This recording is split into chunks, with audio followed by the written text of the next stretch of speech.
Welcome to another GG33 podcast, and today we're going to talk about one of my favorite subjects, gambling. My name is Garry, GA, gamble starts with GA. You know I'm going to bring you some kind of fucking thing to get you guys all excited about this because we got a real fucking gambler here. You know, I remember once, it was my best run. It was 2001. I went to Atlantic City. Took about 100K with me, right? Okay. And I'm not a card player. I'm not doing that baccarat too much, even though that's the best game in the house. I'm doing sports and I'm betting parlays. That's what I'm doing. So I lost that 100K in about a week. And as I was renewing my room, they said, "Oh, you're the guy that lost 100K." I was pissed. You had to find a way to get it back. So even the fucking clerk, you know, the hotel clerk knew I lost 100K.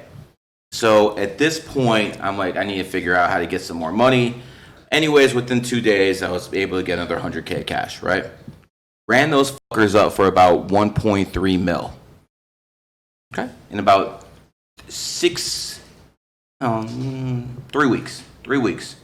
Ran them up.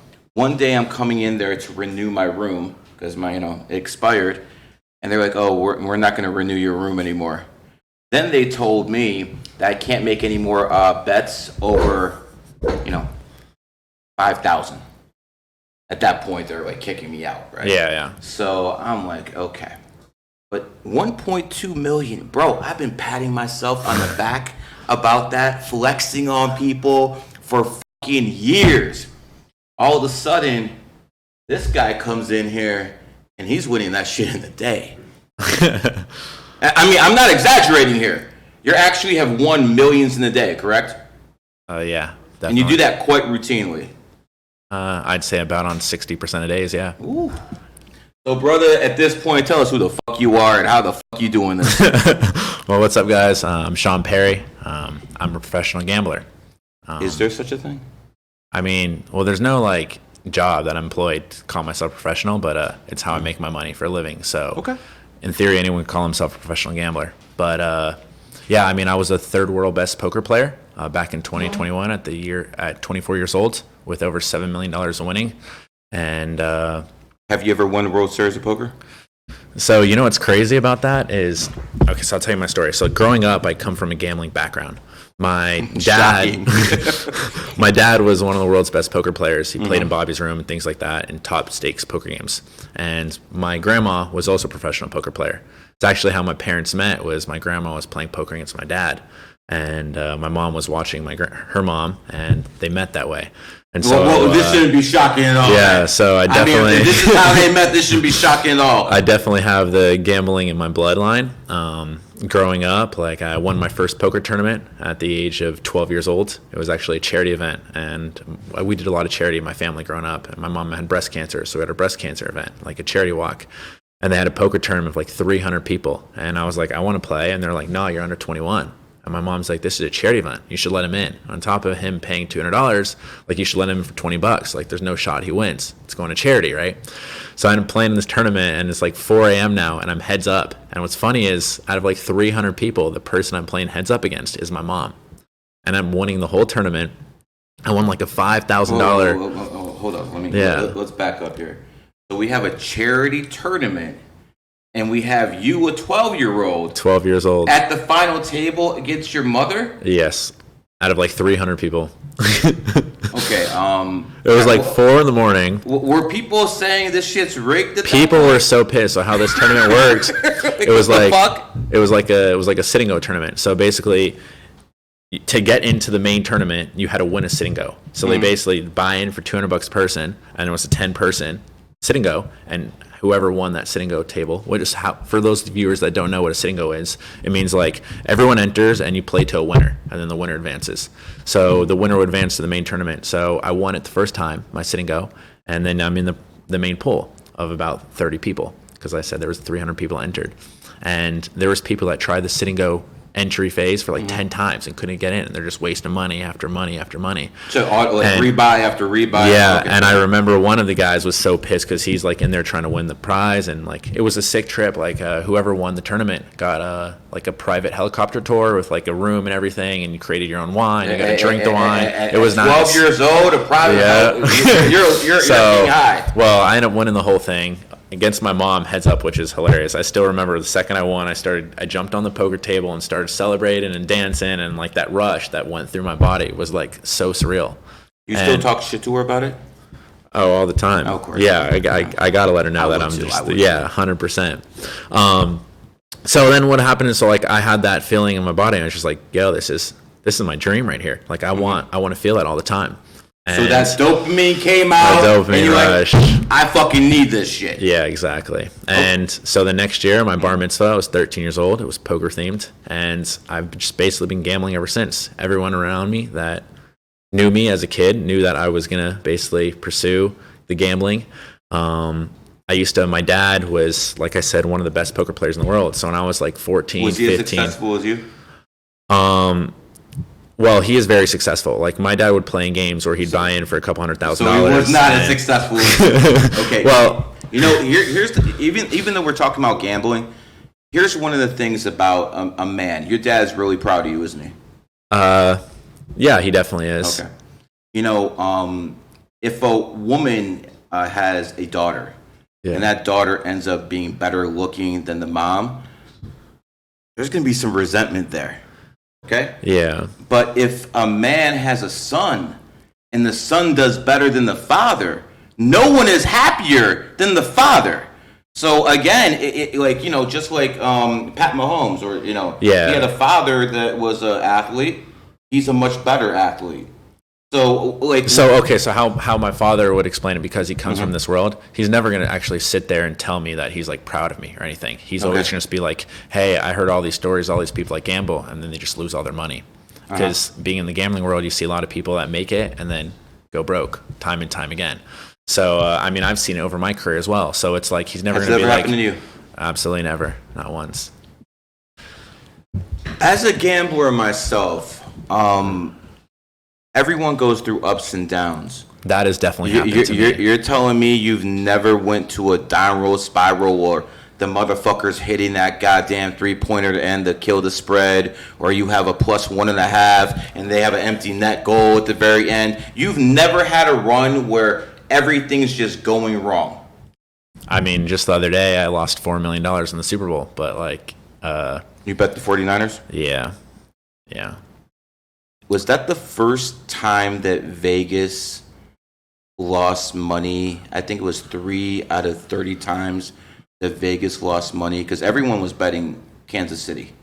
Well, yeah, everyone. Exactly. Is that why you went the other way? Well, yeah, 100%. Exactly. Do you regret it? Absolutely not. You would do it again? 100%. Sign me up tomorrow. Okay. So one thing I do is I always just, everything I do in my life, my goal is to just get the best of it. And as long as you get the best of it, long term, you're going to make money. And so as long as I get the best of it in everything I do, why would I ever regret a decision? So now one thing to avoid going broke and things like that is you want to make sure you have proper bankroll management and things like that. Oh, so say it again, brother. That is how I avoid going broke. Because sometimes you go out there and you have a bad day. And, I'm betting 2, 3, 4, 5% of my bankroll. So even if I lose every fucking bet that day, I'm only down 5% of my bankroll. Yeah. Yet there's some other people who say that fucking word all in. And you'll be winning for 3 straight fucking days. And then all of a sudden you lose, and that's when this son of a bitch goes all in. All of a sudden you're a fucking fraud. I'm a fraud because he went all in. So can we talk a little bit about bankroll management? That's kind of like, having a virgin in a whorehouse, because people don't want to hear about that stuff.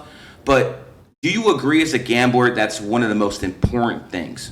Absolutely. So actually what's crazy is there was a study done at Harvard, and it was a study based off, there was 200 kids in a classroom, and you get to flip a coin 200 times. But it was a 3-sided coin. 2 sides were heads and 1 side was tails. Interesting. Cool. And on this study, it says make as much money as you can. You start with $100. You can bet whatever you want. Just don't go broke.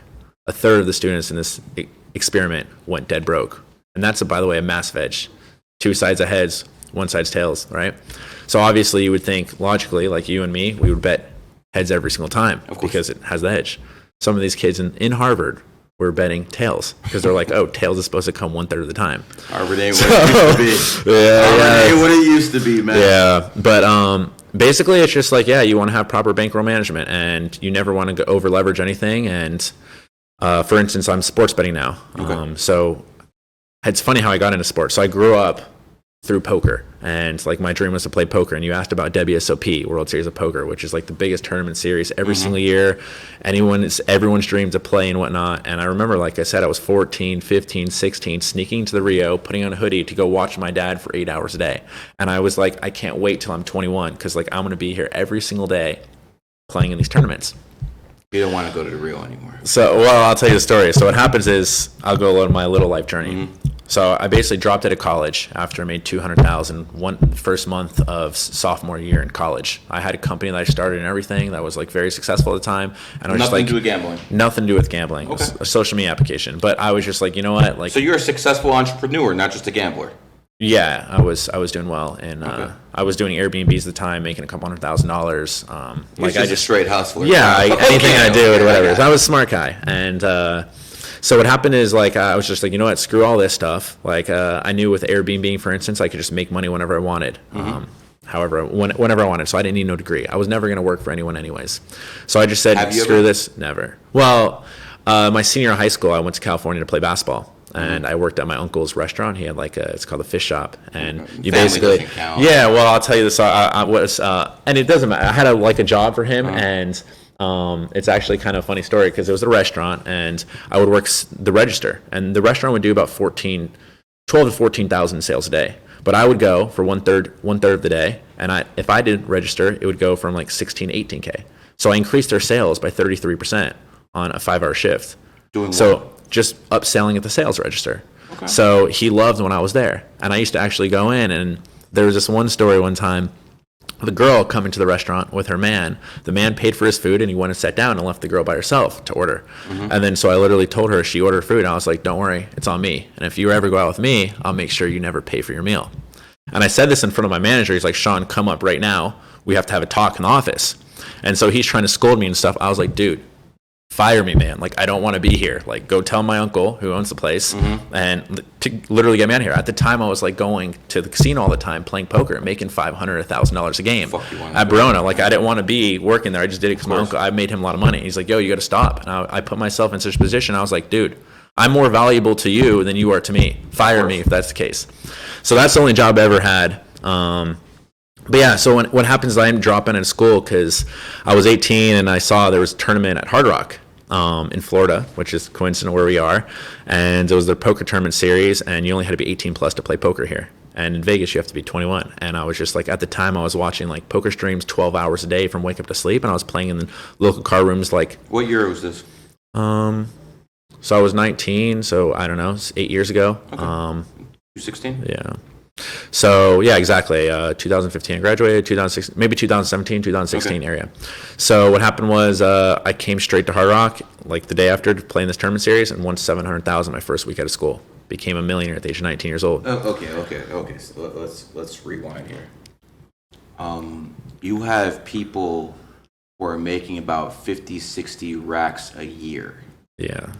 Working 40-hour shifts, then having to pay Uncle Sam their measly paycheck. And you did what as soon as you went on a... Can you repeat that? Yeah, my first week out of college, I became a millionaire. Made $700,000 playing poker within 1 week of dropping out of college. Cash game? Or Cash games, tournaments. So I got second in a tournament to Joe McKeon, who's, by the way, was a world champion in WSOP main event 1 year, I think for like either 10 or 12 million. He won like the biggest buy-in ever. So you know all these guys, Ivy, Negrano, you know all these guys, right? Every single one of them. Okay. Yeah, I gamble against all of them. So and how is your record against the best guys? I've destroyed every single person. That's why is there anyone you have issues with? Like anyone who's at least 50-50 with you straight up? Well, so basically how I look at things is more so it's like I mean, obviously, like for instance, when I play tournaments, like some tournament poker, there's a lot of variance. So some people are gonna be up, some people are gonna be down, but like overall, I'm up money. So that's how I kind of look at things, right? I wouldn't say that I look at someone and be like, head to head against you, because like in a tournament format, it's more so like, hey, how do you do overall? And I've completely annihilated like my competition. Cash game, maybe like you took $100K from this guy, you bluffed this dude. I'm just used to winning, so I haven't had. So you're so used to winning, you don't give a fuck where this shit comes from. It's all about the bottom line with you. So what's funny is, so basically I did super well in this tournament, 19, right? And my mentality was I dropped out of school. I made whatever, I was a millionaire now. And then directly from there was a tournament series now in Montreal, Canada. We only had to be 19 plus as well to play poker at Playground Casino. And I was just like, if you think about it, I just came out of school and like someone's like, oh, I just became a millionaire, won 700,000, like let's go party. Like that was never my mindset. I never drank alcohol. I stayed away from chasing all the whores. Are you a Muslim? Like, no, I'm not into Muslim, but I'm into keeping my brain sharp. Gotcha. Like sharp mind. I have to use my mind for work, right? And money over whores, right? Always. So what was kind of funny is though there was like a day in between. So I was like, well, I could book a nonstop flight from Florida to Montreal for $600, or I could book a flight with 3 layovers for $120, save myself $500, and spend the night in the airport. And I decided to do this, and I remember I had $200,000 in my backpack at the time in cash. I put $500K in my bank, and I kept $200K in cash to go playing cash games and stuff in Montreal. So to save $500, I was sleeping in the airport with $200,000 in my backpack as a pillow. Never again is that happening. But that's just kind of the mentality I had, where I was like, hey, like every dollar I make is my bankroll, and I want to make sure I don't spend any money. I want to use it to gamble and make more money. Because every dollar is ammunition to you. Exactly. And so like I've always had this mindset of like, hey, let's preserve, let's save, and let's use my money to make more money. And that's probably a big reason why I've never been broke from gambling. Yeah, I mean, there's one thing about being thrifty, but I mean, come on, dude. You gotta sleep on $200K, not to waste fucking $500. Come on, man. So that was doing that. And I went to Montreal. I did well there. And what was happening is for the next 2 years, basically, I was just like, it was kind of hard for me to gamble. So I was I was be in Canada and play online poker and things like that. And I was doing well everywhere I was at. And then there was this tournament called 5 Diamond Main. So after the World Series of Poker, the next biggest tournament to be in is the 5 Diamond Main. First place is going to be like a couple $1 million. And the day of my 21st birthday was the day of this tournament. So I was telling people for 2 years that I'm going to win this goddamn thing. And what ended up happening, I get 5th for $500,000 on my 21st birthday in that tournament, or 4th place. So I didn't win for $2 million, but I got 4th for $500K. That's not a bad day, though. Yeah. And let people understand this, because we haven't even talked about numerology and astrology yet, but that's one of the things I always preach. Do things under your energy. This man had a nice payday on his birthday, and unless you're in the 7-year cycle, pound on your birthday. You know, even if you don't like gambling, maybe on your birthday, you actually might get the casino. Just something to think about. Go ahead, brother. Well, you know what, kind of to back that point up, I believe that it has a lot to do with, like, I'm a big fan in, like, having confidence or manifestation, right? So if you think you're lucky in your birthday, you're going to have a better mindset and a clear head. So when you have a clear head, you're making better decisions, right? And that's why you're more likely to win when you're on your birthday or things like that, as opposed to... Let's talk about your poker skills. Obviously, there's a lot of people who play poker. Yeah. Not as successful as you. Yeah. People know the percentages. You're not the only one who knows what the percentage of a flush is. People know the percentages, okay? Yeah. There's other people who are really good at psychology, very good at bluffing, very good at reading people. There's a lot that goes into this. What is special about you? Because other people can do that. Ivy can do that. Negrano can do all this stuff. That's why they're consistently at the final table. Yeah. By the way, if you think it's luck that people consistently get to the final table, you're out of your fucking mind, okay? There's a level and skill. But I also believe that some people are luckier than others. So when it comes down to you, do you sense things? Like you have a monster hand. Yeah. Well, first of all, back to what you're saying. I personally believe that I'm the luckiest person to step foot on this earth. And I think that has a lot of part to do with my success because I believe it. I have a very clear mind, right? So I'll be at a poker table, for instance, or I'll be making a sports bet or whatever it may be. And I'm just always thinking I'm going to win. And with that kind of confidence or manifestation, like good things happen. Like the same how you said is like, hey, when you go on your birthday and you gamble, like in general, better things should happen to you as opposed to worse. As long as you're getting the best of it, obviously. Don't go to the casino and play roulette on your birthday because you're thinking it's my lucky day. Like that's not going to turn out well. But yeah, like poker has a lot to do with like reading people and things like that, where I'm very strong in. I have a good understanding, and I could sense if people. You're born in the year of the rat, 96. Of course, you're good at reading people. So yeah, all that bullshit. Your numerology stuff's insane. What I want to know is, when you lay down big hands, yeah, do you feel something? Is there something that's telling you, yo, I need to let go? And mathematically, it's the wrong move. Mathematically, it's the wrong move, but you have a gut feeling, I need to lay this bitch down. Is that something that happens to you, and how often does it happen if it does? I mean, basically every hand you play, you have that, it's called that sixth sense. And that's what separates someone from good to elite. Like, for instance, in poker, you have, like, the game is, like, similar to chess, so it's solved. Like, no, people, I'm actually really good at chess. I can't do so, poker the same way. Well, let me tell you something. No one's going to suck out on the turn or in the river in a chess game. Okay, yeah, that's not going to happen. They're both very algorithmic based, right? So, like, chess, you can solve chess. There's computers out there that solve chess. There's actually computers out there that have solved poker. And they say, like, hey, like, the best computer can beat the best human. They're working on things like that right now. So the game of poker is relatively solved. There's no luck in chess. There's no luck in chess. There's zero luck in such cards. It's different. No, there's no such thing as luck in anything in life, to be honest. Like, you don't believe that some people get more turn in river cards than other people? Short term, yes, absolutely. Never long term. Exactly, never long term, but over the course of one of our lifetimes, it's a very short term sample size. Okay. So, but you do agree it does happen. Well, short term, someone definitely runs better than someone else. Short term would be one lifetime. Well, a lifetime in theory is still short, yeah. So, like, the best players, like, so you could actually play in poker, for instance, you could play against a solver and figure out how good you are against the computer. And based off how you do, it just determines how good of a player you are. But now you go play in a tournament, like, whoever wins that tournament, they got lucky to win that poker tournament, right? You make a sports bet. In theory, you kind of got lucky to win that exact bet. So, like, for instance, in straight sports, bet is 50-50, two-team parlay, yeah, 25%. Yeah, you have an edge. Yeah, things like that. So it's like you can't just sit here and say, oh, I have an edge, I'm just going to win. Doesn't exist, right? Oh, I have an edge in this poker tournament, I'm going to win. It doesn't exist. Like, there's variance in anything you do in life.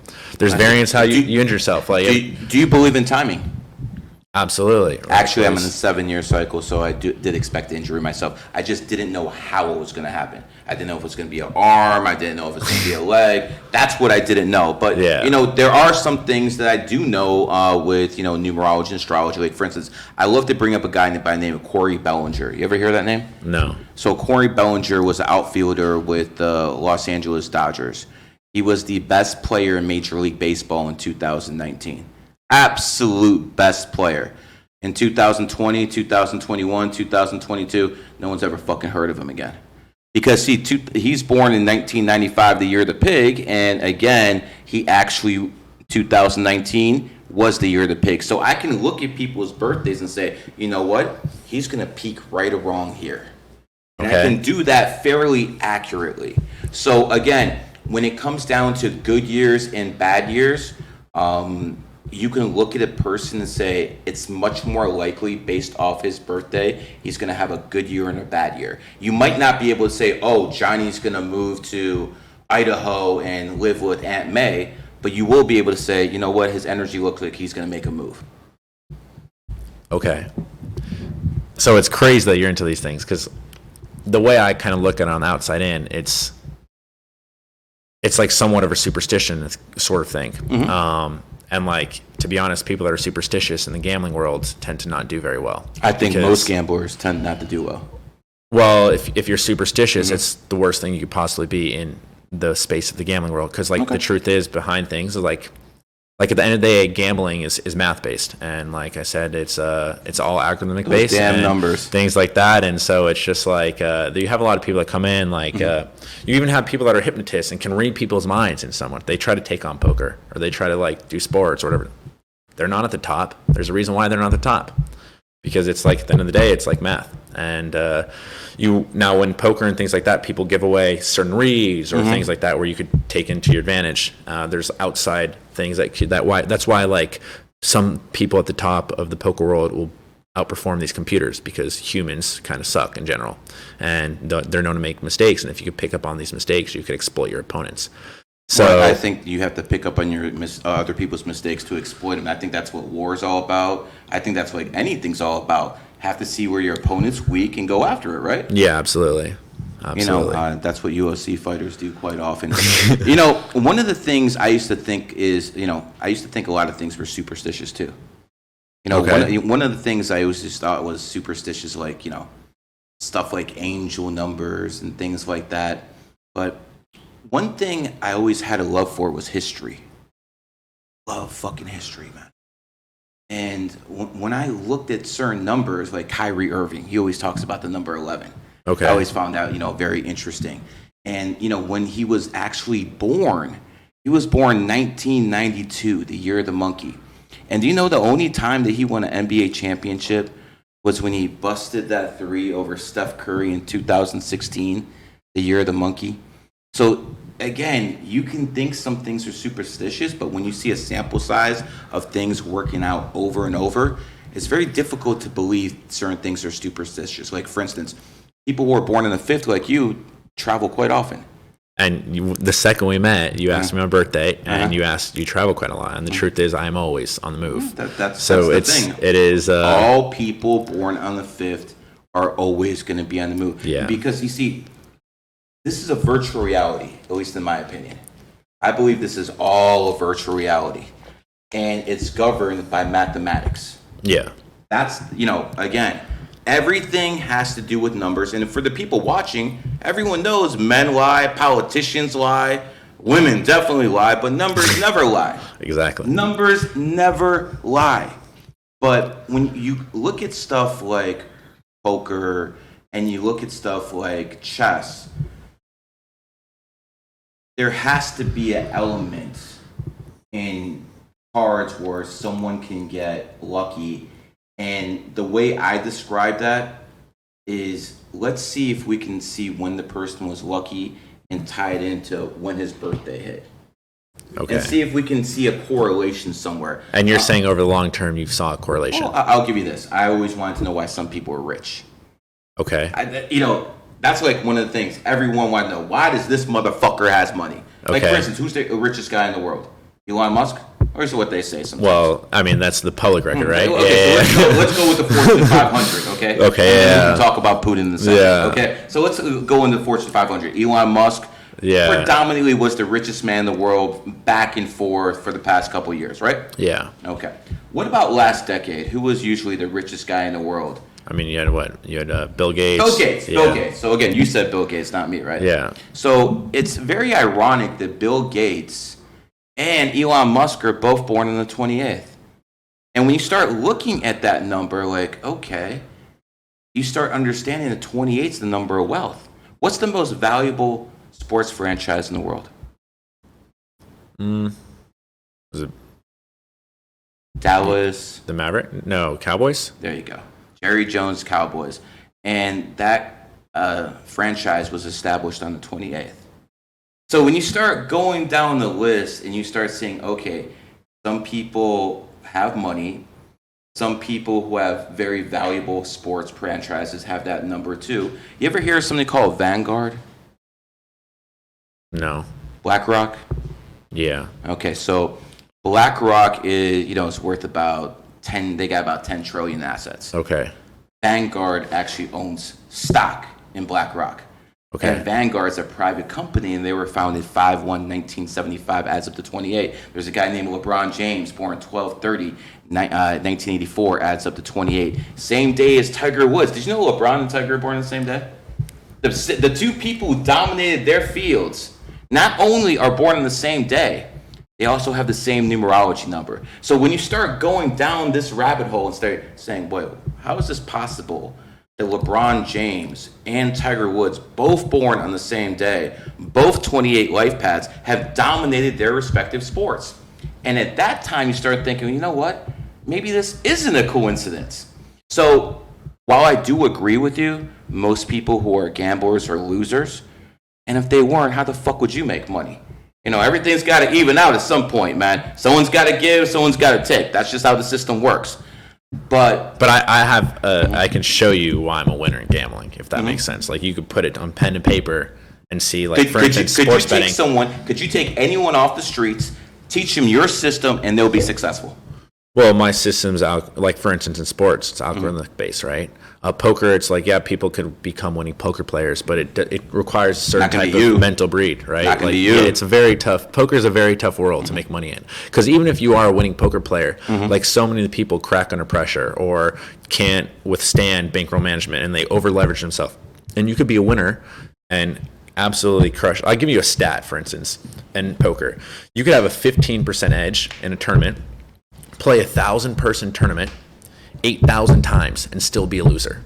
And think about that. 15% may not sound like a lot. Vegas was built on 2%, right? So Vegas, the casinos were built on 2%, having a 2% edge, and you could have a 15% edge in a poker tournament in a 1,000-person field over the course of 8,000 sample size and still be net negative. So it's just like the mental capacity and to be able to withstand these things and the bad beats. It takes a unique individual. So poker is a very tough field, right?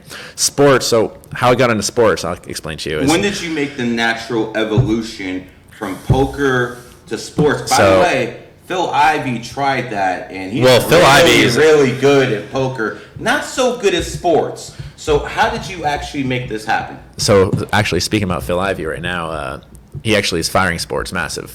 We bet against each other, things like that. He's I don't know exactly his. Oh, we fired Phil Ivey and I have bet $500,000 against each other, like through other third parties. He specifically fades you? We would fire against each other. So he works, but I don't know if I should talk about his operations or whatnot, what he's doing, but he's manipulating the market and things like that. So I can get into all those sort of things in the sports world and what's happening in a bit. I don't necessarily want to know if I want to say about his business or things like that, because I just want to know if you're, I've gambled massive against Phil Ivey. If you're really good at gambling, why the hell would anyone fade you? Well, because there's a lot of people like that are also think they're good at gambling, right? And for instance, like he may be good at some things, but has leaks in some areas as well. Okay. So one thing is, if Phil Ivey found out, if I wanted to bet against, so what Phil Ivey is doing right now, he's betting massive on sports, and he's like manipulating the market, meaning like what he'll do is he'll fire a bunch here on team A, make the line go from like, for instance, +7 to like +8, and then try to bet it. It's nothing new. Yeah, exactly. People with large bankrolls can do that, and then he would try to fire +8. So now if I come pick up the other side at -8, and he found out it was me doing it, he would be scared to accept that action. So I'd have to do it through other people, because like the people that are working under me. This is the game within the game you're talking about here. So you have to decoy. So like, yeah, I would actually. I would take my sports and bet against anyone there is. Not the Super Bowl, right? No, my Super Bowl bet was good. Like almost every single sharp in the world, outside of like this one guy named Billy Baxter. I don't know if you know who he is or not, but he was on the Chiefs. But everyone else was basically, because what happens is, like, for the Super Bowl, for instance, so much money, like, so one event of the year that I'm basically banned from every casino, or if I'm not banned, I'm limited, meaning like they'll let me go in and I could bet like $20,000, for instance. But like the thing is, after they take my play, they're going to move the market, and I'm trying to bet hundreds of thousands. So it basically makes me not even able to ever bet it there. You don't have runners? Well, the runners, it's hard to get down, but that's what I do. I have, like, for instance, 6,000, because I'm betting millions of dollars a day. So I have like 6,000 accounts through bookies and things like that. I understand what you're doing. I have all sorts of different avenues to bet. Like, that's people coming in. Have a couple people in Vegas, Detroit. So that's all. Whatever. I don't prefer not to talk about that stuff. No whatever. But so I'll just tell you how I got into sports. So basically, what I realized growing up, I wanted to be the best poker player in the world. That was my dream. And then I realized, hey, like, I can make way more money pretending I suck at poker and I'm a degenerate gambler and get in poker games with billionaires. Like, for instance, Molly's Game. You've seen that movie, right? Of course. So for those of you that know, Molly's Game is basically a movie based. Everyone should probably go watch it. It's honestly phenomenal. By the way, a very good movie. Yes. So it's like a high stakes poker game with like home games where there's no pros allowed, and they just have a bunch of celebrities and Let me ask you a real question, though. Yeah. Molly's Game is a great movie, but You really believe a woman could pull that off? So the story is actually kind of, the actual story behind the movie is kind of flawed. So what happened is shocking. Absolutely shocking. Yeah. So what happened is Molly used to work for a guy in LA. So all the movie is based. She worked for a guy in LA where she was an assistant. The guy was known to be a big scum, and in these games, there was a game ran in New York that was extremely massive, right? And so Molly was running a poker game in LA, and there was no rake or anything in this game. Rake meaning like... How do they make money if there's no rake? Because it was just amongst friends, right? And it was a rich dude, and he was just doing it, and people got tipped out and whatnot. He just wanted to be with his buddies, and people like to gamble and drink, right? So Molly's running this game. There was no rake in this LA game. There's a game ran in New York, and there was this Russian father and son, big time billionaires. Like they smuggled art. They did a lot of illegal, whatever it may be. They did a lot of things to make a lot of money, and they would gamble in these casinos. They were the biggest whales, so the game was ran around them. The son that played in this game in New York came to LA and he met Molly in this LA game because he played when he was in LA, and they started dating. So now he goes back to New York, and he tells him, so in the movie, transitions, Molly was in LA, and then she got over it, and she went to New York to start her own game. But that's not really true. She went there, she started dating the son of the guy who was playing this game, and basically that father and son said, hey, to the boss of the game in New York, give Molly half this game, or else we're going to go and she'll start her own game with us there. And then he knew everyone would follow because they're the two biggest losers. So that's the whole story of it. And how that game ended up getting rolled is Bernie Madoff, that whole Bernie Madoff scheme and whatnot. Some guy was coming in, losing money there, and he would just come and lose $100,000. So he kept sending wires, but he would get millions from these people to invest. And so it was like a funnel for him, and then that's how that game got shut down and rolled. Wow. So, Madoff strikes again. So what happened is, how I got in the sports world is I started realizing, like, being the best poker player, no one wants to gamble against the best. Like you just brought up earlier, like, do people want to bet sports against you, or do people want to play poker against you? And the answer is no. So you have to Everyone besides Bill Ivey, though. No, if he found out I'm on the opposite side, he'd lay off, right? Because he wouldn't manipulate the market, so he thinks, oh, I could beat anyone because it's a fake number. There's people who will lay off bets if they find out you're not. 1,000%. Oh, 1,000%. Everyone, basically, yeah, 1,000%. So, yeah. But that's how the gambling world works, because people, like sharps, respect other sharps, right? So they'll think, oh, this guy, he's making a lot of money. Why is he on the opposite side? I'm going to remove my position. So a lot of the people in the gambling world at the top, whatever, they're kind of like, a lot of people are spending a lot of money in the pro world. Like I spend millions of years. They're buying your picks, buying someone else's picks, buying someone else's picks. The people aren't where everyone's at. No, we're getting each other's plays and stuff like that. We just kind of know, and when you're sharp and stuff, you could just like depict, like you could see based off market movement who's on what and things like that. Okay, so you don't know what people are on individually, but you just see which way the market's moving. Well, you could see which way the market's moving, and then you could find out, like, hey, this guy's betting here. Like, it's kind of a small world, right? There's only a few people at the top that are betting massive and things like that. But the best is when you try to hide things, or like it's hard to make money in the real world. Like the same in poker, it's hard to beat the pros. So you try to go through the businessmen. That's how you make all the money. So that's why I've basically gone to the top of the world, because I'm connected with all the businessmen. And how that happens is because of the fact that I realize in poker, it's not best to be known as the smartest. It's best to be known as like a degenerate gambler, so I could get in these games. Like I was young, I was 21, I was 22, and I had all this money, and these guys just thought I was like a trust fund kid or something. So I'd come in these games, and I would act like a degenerate. Like if someone wanted to flip me for $1 million, I would flip for $1 million. I'd actually beg, be like, yo, I lost a pot, I need action. Someone flip me, $1 million. And they're just thinking, this guy's fucking nuts. You know what I mean? They wanted to gamble with me. I was fun. I'm very talkative, an outgoing personality. I'm not like these other pros. Like a lot of the people in the pro world, in poker or sports, whatever, they're very nerdy. They're very like, they're autistic. Yeah, it's like no one wants to be around them. Like me, I'm young. Like I'm good looking. Like I'm personal. I don't look like someone that's like, hey, this guy seems super sharp. Exactly. Okay, gotcha. So I was in these games, and that's what happens when you're born on the 5th.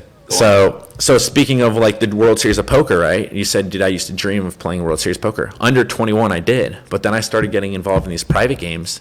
I basically skipped every single event my 21st birthday of the WSOP, which was my dream to play in when I was under 21.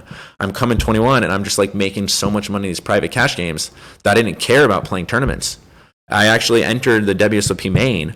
I was chip leader heading into day 2, and I got called to go play in a high stakes cash game with like Really? people like Kevin Hart and multiple billionaires. And I was like, you know what, screw this. I just left my chips and I went to go play in the cash game where I made over 7 figures in like 2 days playing with those guys. So it's like a final tabling in that tournament. Cares about 10K. So yeah, so basically figures. I learned at a really young age, hey, like let me just start acting like a degenerate. And I basically became involved in the highest poker games stakes there were with businessmen, things like that, where I was crushing it. Okay. And do you still play poker? Not so much at all anymore. Okay, so that explains the podcast. So about this now. I'm like, so, what if you have to play these guys again? But okay. So what happened is like I was winning a bunch, and like my seats slowly were getting removed from the games. But I did become friends with these guys, and they grew a liking towards me. And a lot of them realized, hey, when I was your age, you reminded me a lot of myself. So like people like to gamble against their friends in general. So you become friends with these people, and then they're down to gamble with you. Has any celebrity like just worked you over one night, just got lucky on the river? Well, it happens all the time, obviously. Okay. People win and lose. I have all the stories with celebrities. But, okay. Let me ask you, how many times when those celebrities beat you, did you do it on purpose so you can mop them up a little bit later more? Or how many times was it actually genuine that these guys beat you? So I'm never going to like lose on purpose. But what I would do is in these cash games, I would give insane amount of action. That's not optimal to play. But I wouldn't play, in theory, my A game because I wanted to give more action, so they wanted to continue playing with me because no one wants to play poker with someone that's tight.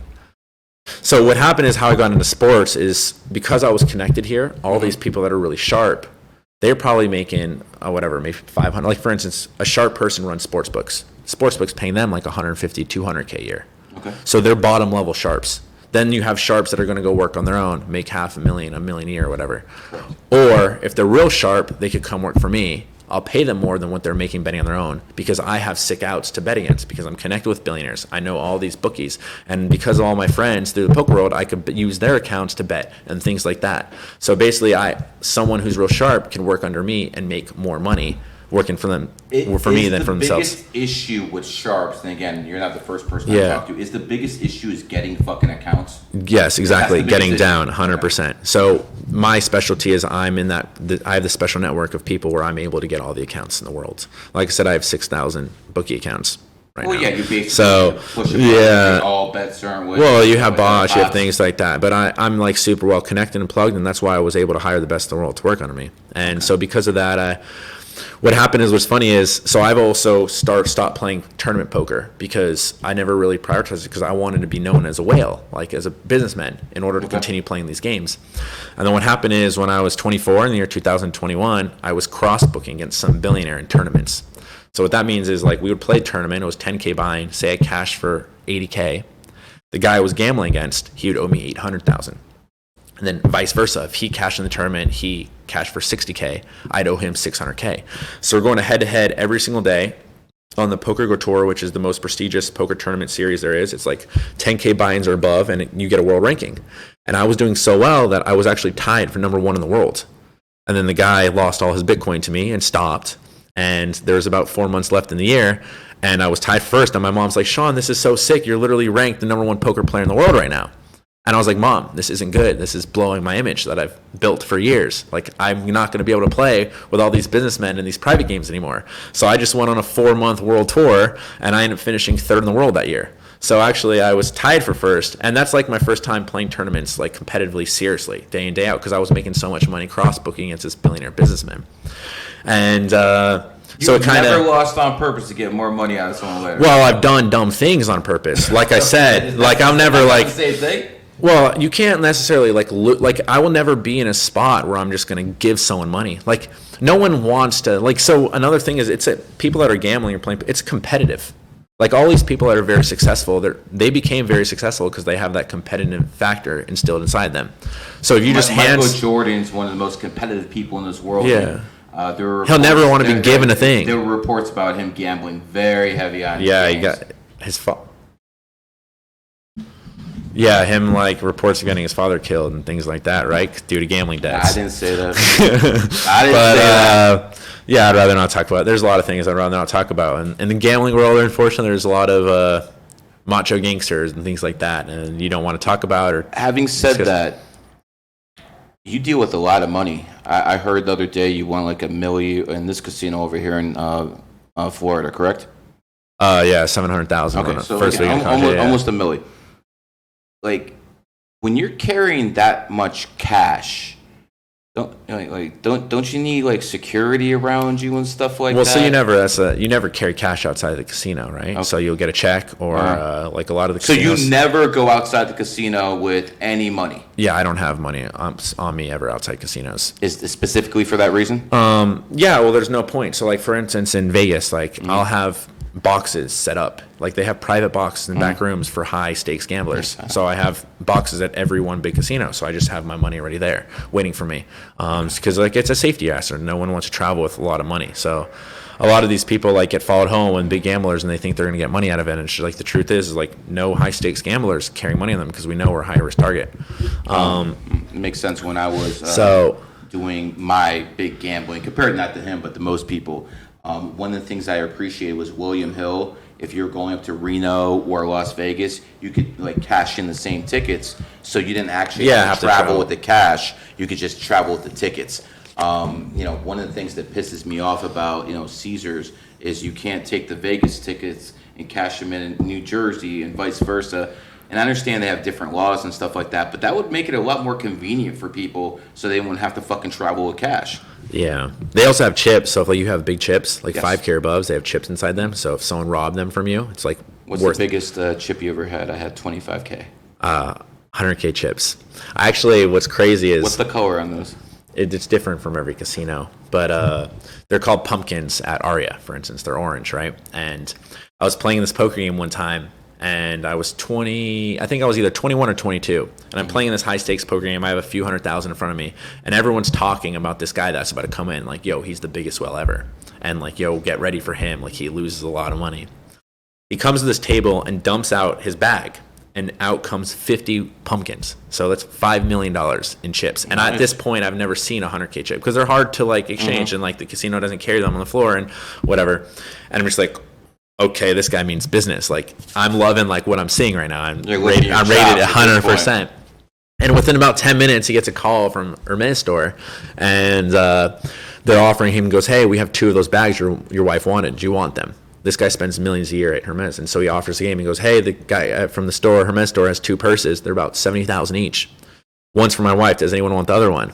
And I hesitated. And I was just like thinking, and like I waited too long. Someone else took it. That one bag was worth $250K.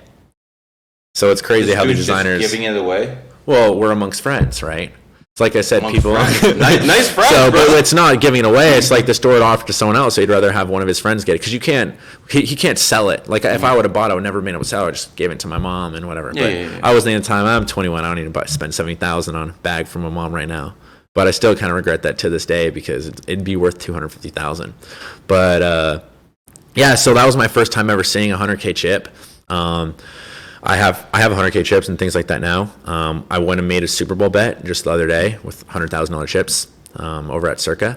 So one thing that's beautiful about, I'll tell you my story at Circa, which is kind of fascinating.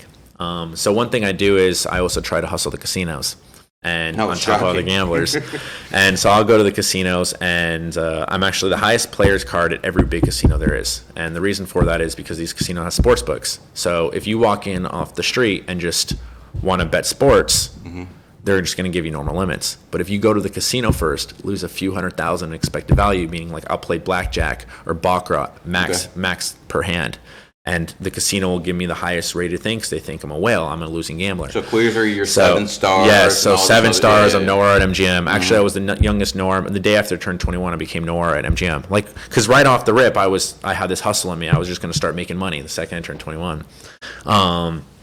So what happens is, like, I'd go to the sports books and just head crack them. So, like, I would basically make myself in the eyes of the casino degenerate, and then I'd go to the sports books and bet big. And then what I would do is, like I said, the people who are running the sports books, they're not that sharp. They're getting paid $150,000 a year.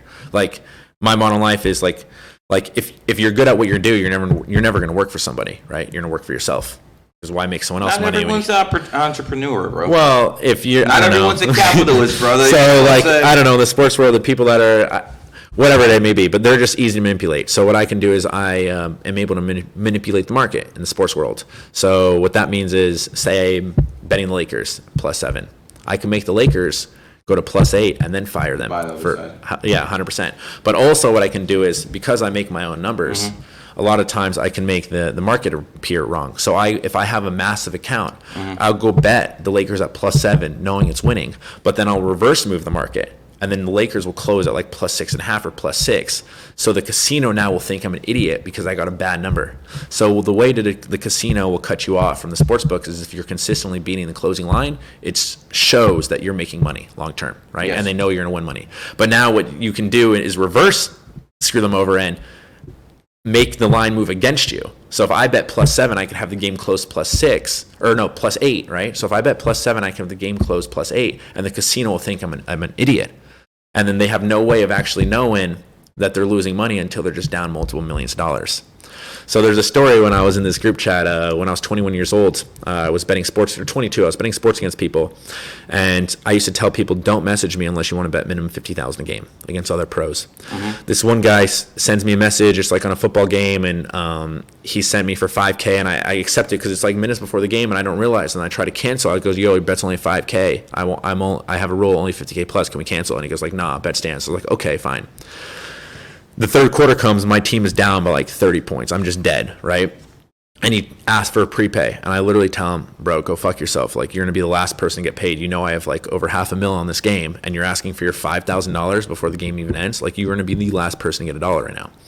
And he's just like, oh, I've seen many 22-year-olds come and go. You're cocky. You're full of shit, blah, blah, blah. And I literally told him, I go, man, I'm 50 years old, and I've been gambling my whole life, and I'm betting $5,000 a game. Like, just put a bullet through my face. That's what I told this guy. So, like, obviously I've had an ego. I was very confident. From the rip, I was the best, and I just, like, carried it all away. So this guy obviously hated me. I'm, like, in a 50-person group chat with, like, all the top gamblers in the world, and we're all betting mass against each other. And I just insulted this dude, right? He's betting $5,000 a game at 50 when I'm here betting $500,000 a game at the age of 22 years old.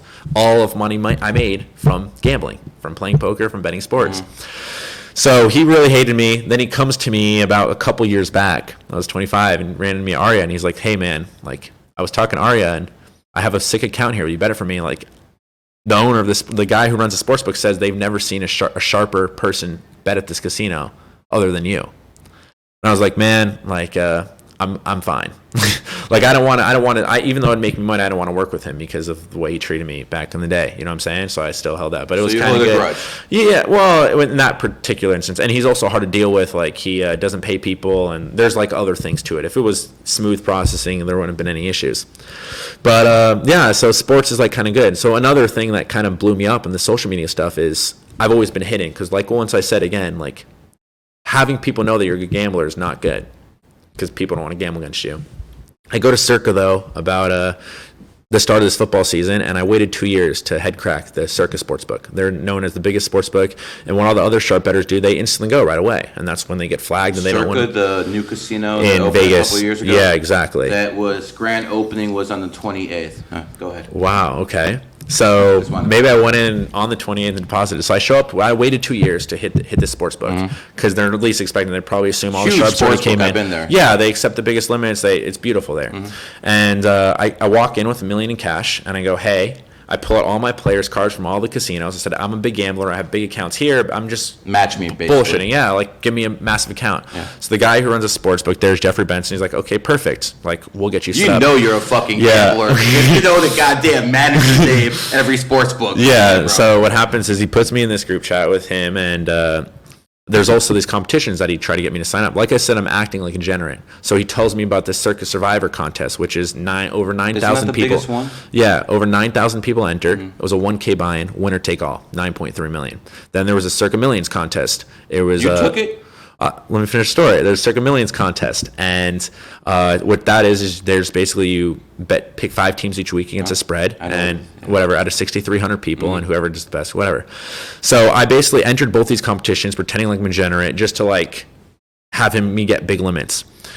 On my way out, I literally text him and go, hey, like, these competitions are too small. Can I just like back out of them? And you just add the money back into my account. He's like, no, you're already locked in. I was like, okay, great. What happens is my first week there, I'm getting big limits, and I end up beating Circa for $500,000 before they end up realizing what was happening, and then they reduce my limits to normal. Like, so it's funny, I have the text thread, like I was getting like 5x limits, and then to 2x, and then back to normal. And then what happens is when you bet normal, they move the whole market 1 whole point and make it embeddable for me. So I could actually use them to fake the market, because Circa is like the sharpest. Circa, since they accept the biggest amount, they're supposed to be the sharpest because they're allowing the most action to be bet there, right? So a lot of the sports books. MGM. No, Circa accepts way bigger than MGM. People with Mirage, I think it was. So like MGM can have, like if you're just a random person off the street, Circa has bigger limits than MGM. Okay. So then what happened is like they actually take more in bets than MGM though. Well, volume may be different, but like bet sizing, right, is the biggest at Circa. So like for a random person. So yeah, what Circa. about South Point?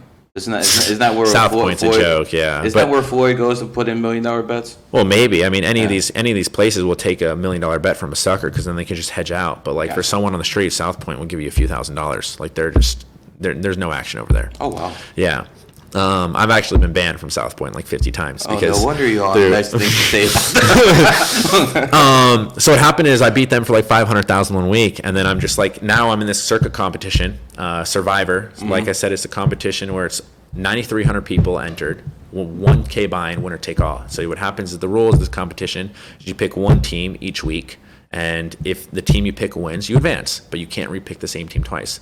There's 13 people left, and they're all on Twitter. 12 of the 13 got together and said, hey, let's chop this 9.3 million for like 770K a piece. And they're looking for Golden Boy. Now Golden Boy is me. And my friend texted me, get on Twitter. And I haven't tweeted in years. I'm not on social media whatsoever at this point. And they're wanting a chop. So I just get on and I just say, I'm like literally in bed one night and I just go, I'm Golden Boy. And with all due respect, I'm the best bettor in the world. And there's no way in hell I'm chopping. I wish you guys all the best, and I'll see you at the finish line. And then it just blew up, the story. Like, what do you mean you're not chopping? Blah, blah. I was like, I bet more than 700,000 on a single game. Like, this isn't a sweat for me yet. Like, I wasn't even sweating the competition yet. You know what I mean? It's not enough money to care on all So what happened is I actually, so everyone was anti-railing me. They're thinking, I'm a dick. And it's just like, the truth is I had an edge. Like, if I have an edge, why am I going to chop at face value? I told them my team is worth 1.2 million off of like even though each team, if you divide it up, was like 770K at the point. I was like, if you guys want to pay me 2 million, like I'm happy to chop. But my team's worth 1.2 million and I have a skill edge against you guys. So like, I'm not looking to chop.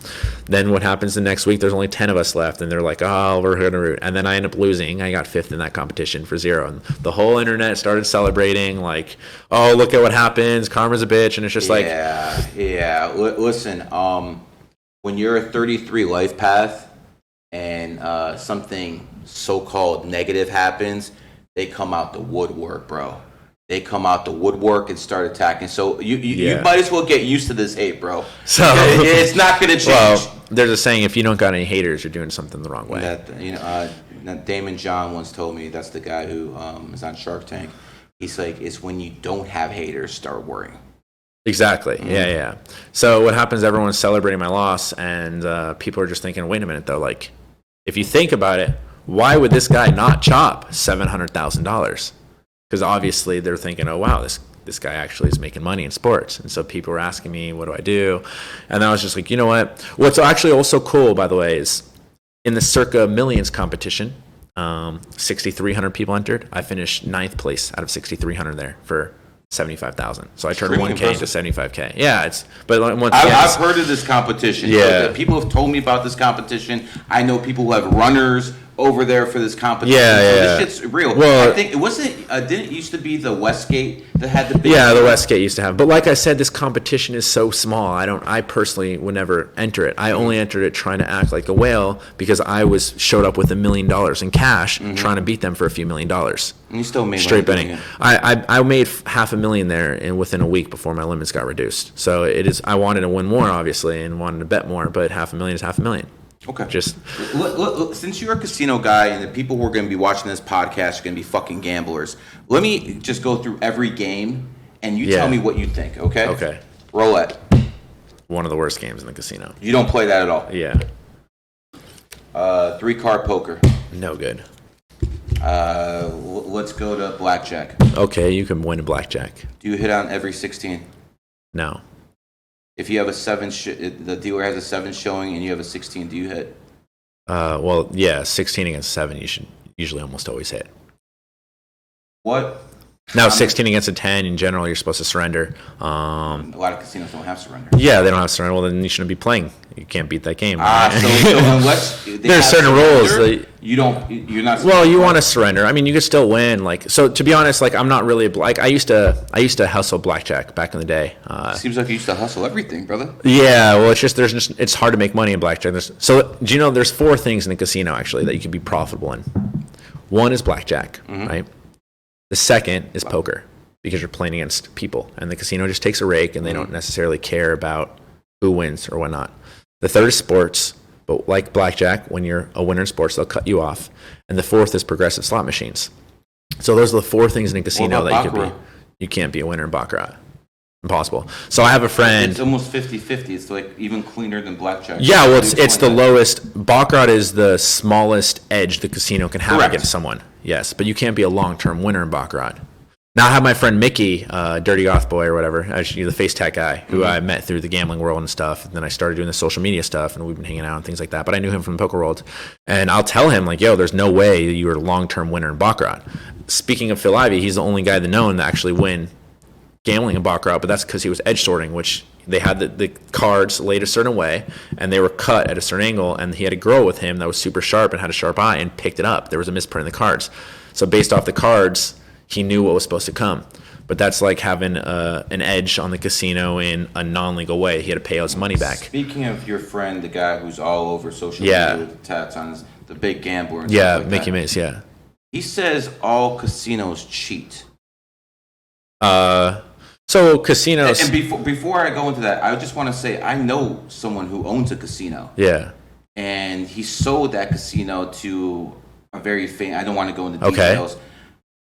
He told me we don't need to cheat, bro. So we don't need to cheat. So why is your boy telling everyone that all casinos cheat, where I actually know people who ran casinos and they're telling me there's no reason for us to cheat, Gary? Yeah, I would agree with what you're saying there. Like casinos make so much money. It's like a money print. I just don't get it. Why would they even cheat? So why do they need to cheat? I've like made mistakes where I bet more than I was supposed to, and there was a limit, and the casino returned money. They're like, "Yo, Gary," and they do this for high limit players, obviously. "Yo, Gary, you bet too much. Come down and get 2K or something like that." Yeah, they don't cheat. They don't need to. Can you imagine a business model so good that you never have to fix? You never have to do anything. I mean, for God's sake, most casinos don't even have locks on the doors. So there was one time I was 21 years old, and like I said, my dad was a professional gambler. I just won this 5-diamond tournament for $500,000 on my 21st birthday. And there was progressive slot machines. And the EV, which is expected value behind each machine, because the progressive got so high, was supposed to be 5,000 a machine per hour, and there was 10 machines. And basically, how these progressive machines work is like the terminology used when a jackpot is supposed to be hit or not is called a cycle. So if you know the back end behind a thing, like if the jackpot is going to be hit one out of every 10,000 hand, it's called one cycle. Okay. So basically, based off the math on this machine and stuff, when we were playing 10 machine, we should have completed a cycle every 6 hours. And this jackpot we started playing was at 750,000. And based off all the math and all the algorithms and things, we were making 5,000 a machine. Each machine was supposed to be independent of one another. But now the thing is, like all these odds and things like that, we only know about these things and the chance of hitting jackpot is because we know the casino makers or the guys who made the machines and the back end of the actual machine. The casino doesn't post any of these things, of course, right? And the casino doesn't have any rule saying, hey, like we can't readjust the progressive jackpot. So what happens is we're playing one day and then we took a little break and we come back. Like, so what that means is say the jackpot, you get 777s, for instance, it's supposed to be hit 1 out of 10,000 times. Correct. If how a progressive can become profitable is if say it's a dollar spin and the jackpot's going to be $10,000. So if the cycle's 10,000 hands, if the now progressive is $10,001 payout on jackpot, you're making money. Does it make sense what I'm saying? So like if you're supposed to hit the jackpot every 10,000 hands, but when you hit the jackpot, you're going to get paid more than $10,000 and it costs $1 to spin that machine, you'll make money when the jackpot is I get the So that's plus EV. So what happens is this machine, that's how the jackpot's supposed to be. They're supposed to be set at a certain number. We come in, we're playing, we're down like $700,000 and we've been playing on slots? Yeah, 3 straight days. And we passed like I don't know, 4 cycles, 4, 8. We're on our 12th cycle. And like I said, you're supposed to hit the cycle at one every time. Now, there's variants that can happen, but this is like becoming very unprobable to go 12 cycles without hitting a jackpot. And we were buried down 700,000. The jackpot now, the progressive was over $1 million. It was like 1.1 million at this time. How long does it take you to put $100 bills in? Oh, so you fucking could machine. You could show up. Are you kidding me, bro? You could show up and deposit like 50,000 and get a ticket and just have the machine. Okay. So we even hired people to press the buttons for us. But then we left and we took a break and we came back and all the machines were resetting at one time, and they're supposed to be independent of one another. So they're cheating. Well, it's not necessarily cheating. Like, there's no rule saying, hey, like, just because we know the back end and stuff of the machines, there's no, like, rule written saying, hey, we can't adjust how often someone's going to hit the jackpot. So they're going to, like, what the casino's going to do, they're going to always make sure they have the best of it. Now, I don't think it's considered cheating. Like, there's nothing they did that's illegal. They never said, hey, the jackpot is 1 in 10. Like, you know what I mean? So we just stopped playing. Okay. But, I get it. Yeah, it doesn't make sense for a casino to cheat when they're just making so much money already, right? I've heard you say you're a successful poker player. Yeah. I believe you. Yeah. I've heard you say you're a successful sportsbook player. Yeah. I believe you. I've heard you say you're a very successful gambler. I believe you. Yeah. If you tell me you're a professional slots player, I'm never going to believe you. Because I know the people who actually run that stuff, they call them one-armed bandits, bro. Yeah. You cannot be a professional slot player. Well, slots, no. So progressive slot machines you can win. Yes. So a progressive slot, once the jackpot passes a certain number, you can actually become profitable. There's no skill in it. You just press a button. All you have to know is the back end math. I also can beat video poker machines. So like you go to Santa Fe Station casinos and they have 100.4% payouts. And there's actually apps on the phone and you could play. You could learn perfect strategy. How can you survive with 104 payout? 100.4%. Because the truth is, like, the casino wants to say, hey, we offer winning games. But no one knows how to play perfect strategy, so it's like no one's going to actually win. So you need perfect strategy. You have to play perfect in order to win. Genius. Yes. Okay, I get you. My dad taught me that stuff when I was younger. It's misleading. Yeah. Your dad, let's go back to him for a second.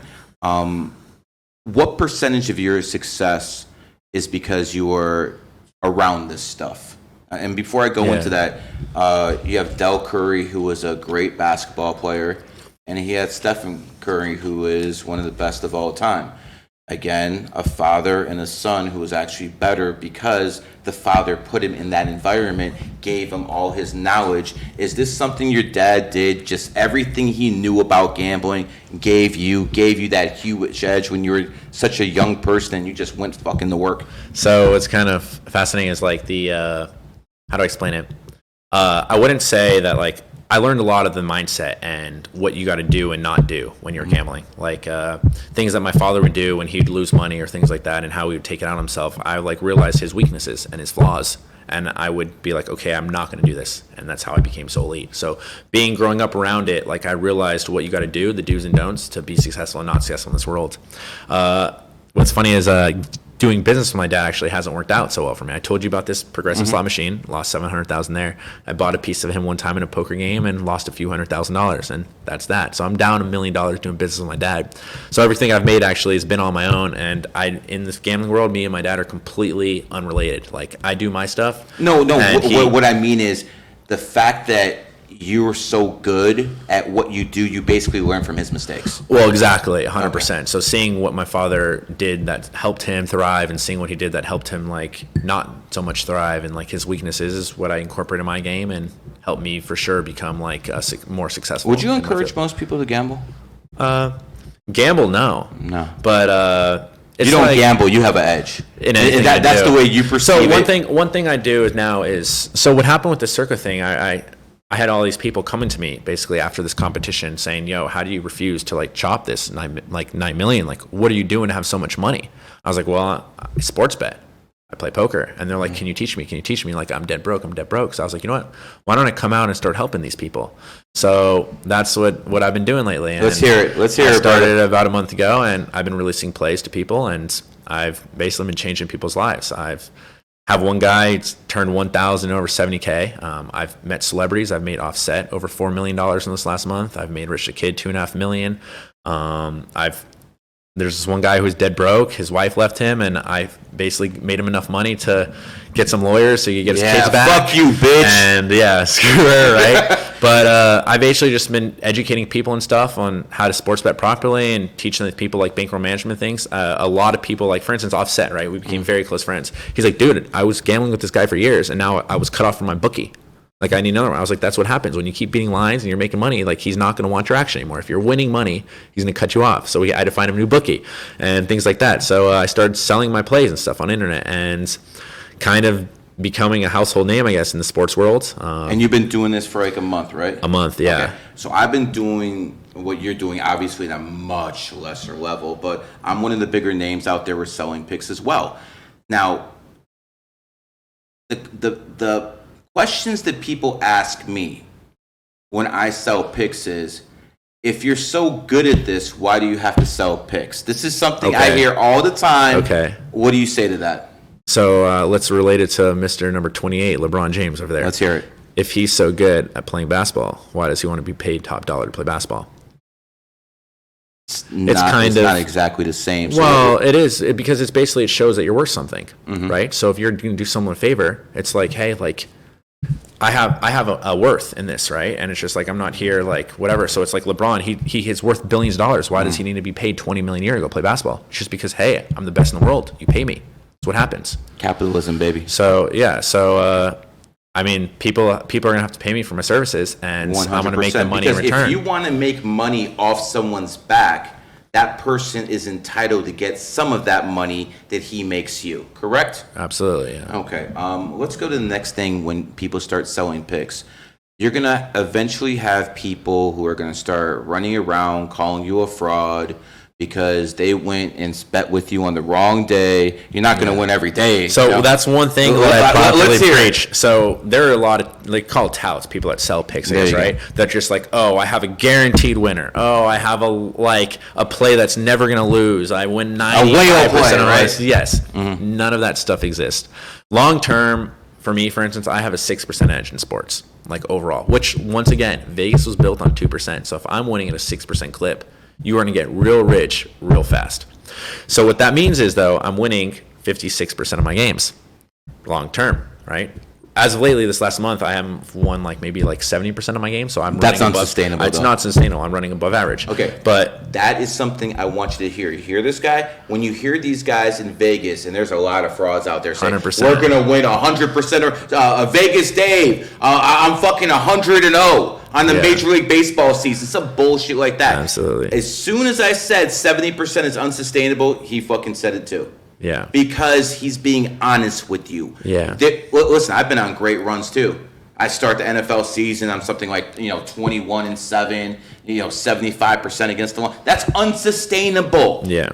So what you have to understand is, as long as you're beating the NFL line, and by the way, that's the one that sells the best. The NFL? Which, by the way, the NFL is the hardest sport to beat. So the bigger the market, that means the more analytics they're being put into it, and the bigger people are to bet, the smaller the edges. I have, for instance, in UFC, my UFC, I have a 16% ROI long term. So I'm crushing UFC. But once again, UFC is a smaller market, so it's harder to get down. When it comes to selling picks, you just got into this. I promise you, NFL is always going to be, because everyone bets that shit. Yeah. You're going to have the people who are in the hockey every day, some people in the basketball every day, some people in the baseball. Baseball is great for betting. By the way, that's my favorite sport to bet. And the reason it's my favorite sport to bet is you got 15 fucking games every goddamn day. Yeah. You got goddamn double headers. You always can find something within there. So I'm excited for baseball season because it's actually the easiest sport to bet because it's the most analytical. And I'm running numbers and things like that. So you have everything completely down to a science with baseball. What sport is the hardest? Well, like I said, the hardest sport to beat is NFL pro football.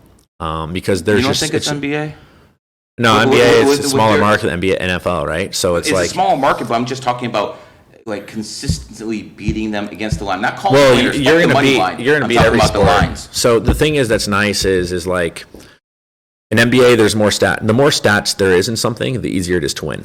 Right, so the lifelong expectancy of an NBA player is longer than lifelong expectancy of an NFL player. The amount of touches someone gets much in more NBA, sport. yeah, like you have more analytics. Like baseball is very easy to beat because it's super analytical based, right? So the less analytical based, the less touches people have, things like that, is the harder it is to win. But what that means is the harder something is to win, like the less cautious a casino is, and the more money to be made. And football, for instance, the reason why I love football is because you bet massive amounts of money because everyone loves to bet NFL. Yeah, exactly. I'm firing millions of dollars a game. That's why even the Circa competition, I wasn't even excited when I could shot for $770K, because the truth is I'm betting more than $770,000 per game.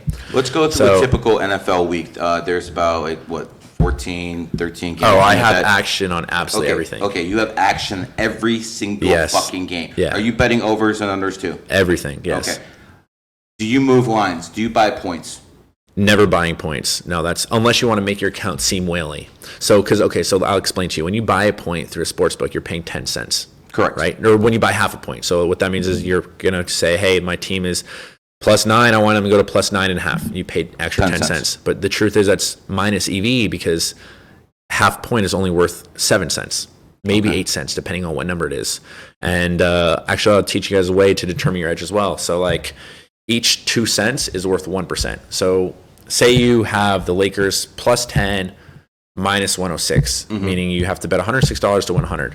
But then the game will close +10, -108, right? So you have to bet $108 to win $100 on the Lakers. You beat that line by 2 cents. So those 2 cents, what you do is you'll divide it by 2, so you have 1, and you beat the closing line by 1%.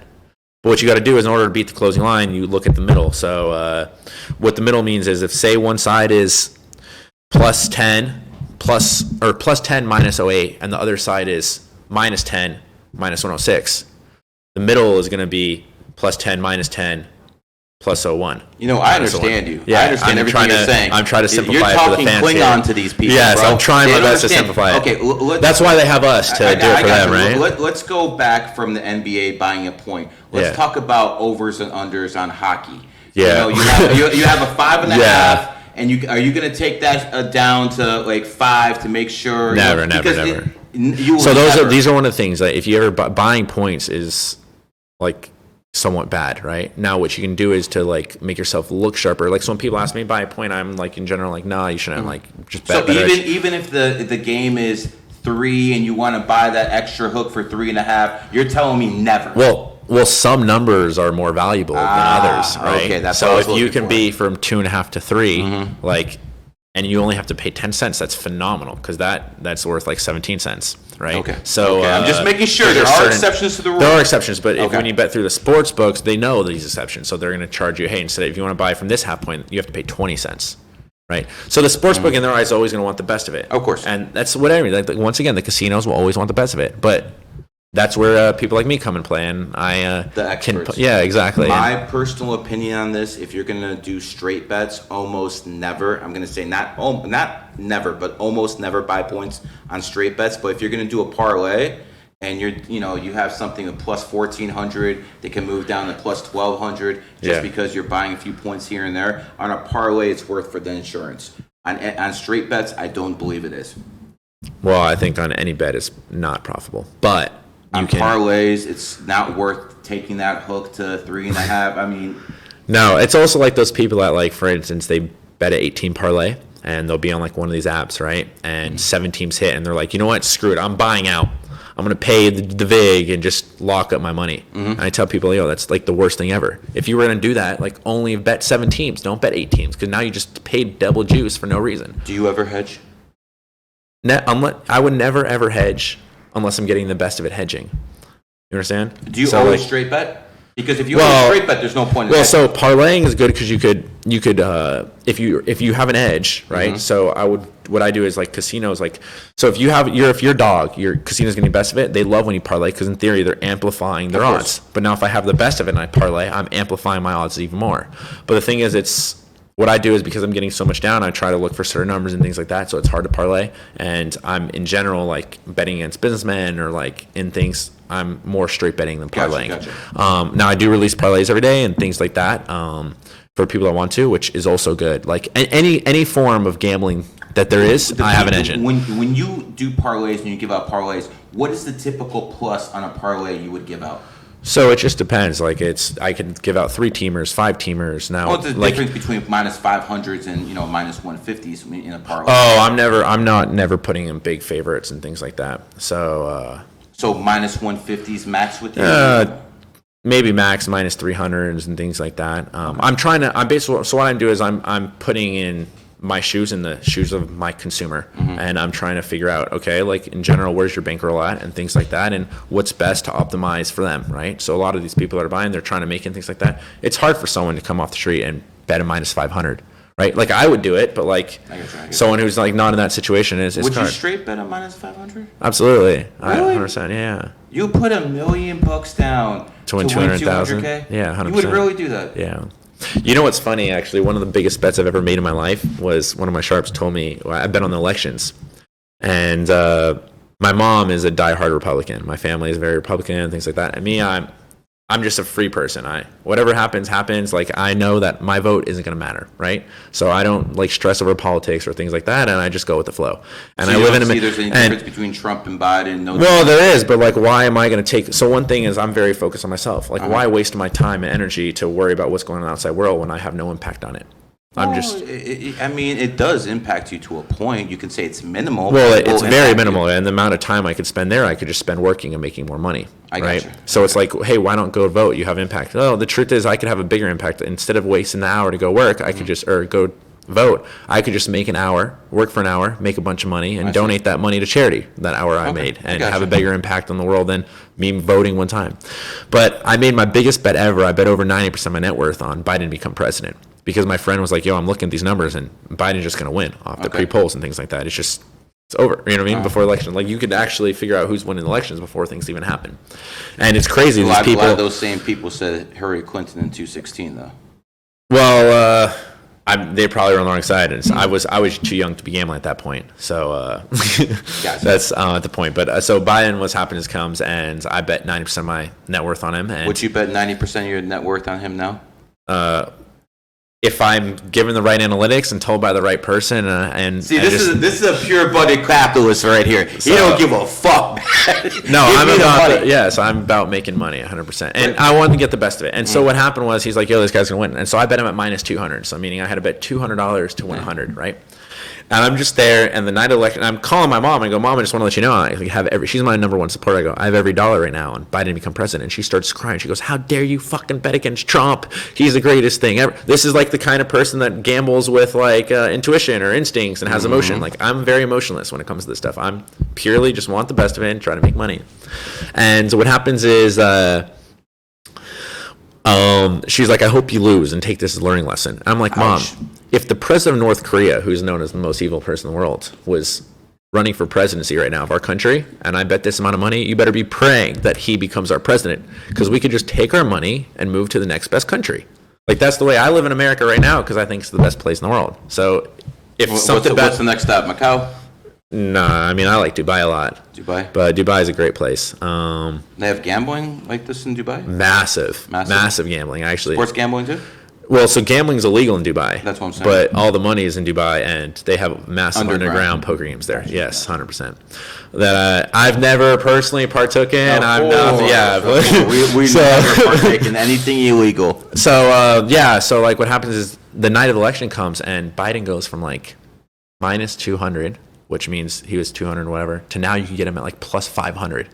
It's like, I'm just like, what the heck is happening here? Like, he's losing, and I'm calling my friend. He's like, no, bro, this doesn't make sense. Like, he's still winning. Like, I don't know why the number's like this. Like, bet more. I was like, dude, I bet every dollar I can get my hands on right now. I don't have more money to bet. And it turns out Biden ended up winning, and so I was happy. But at that point, a lot of people say that was fixed.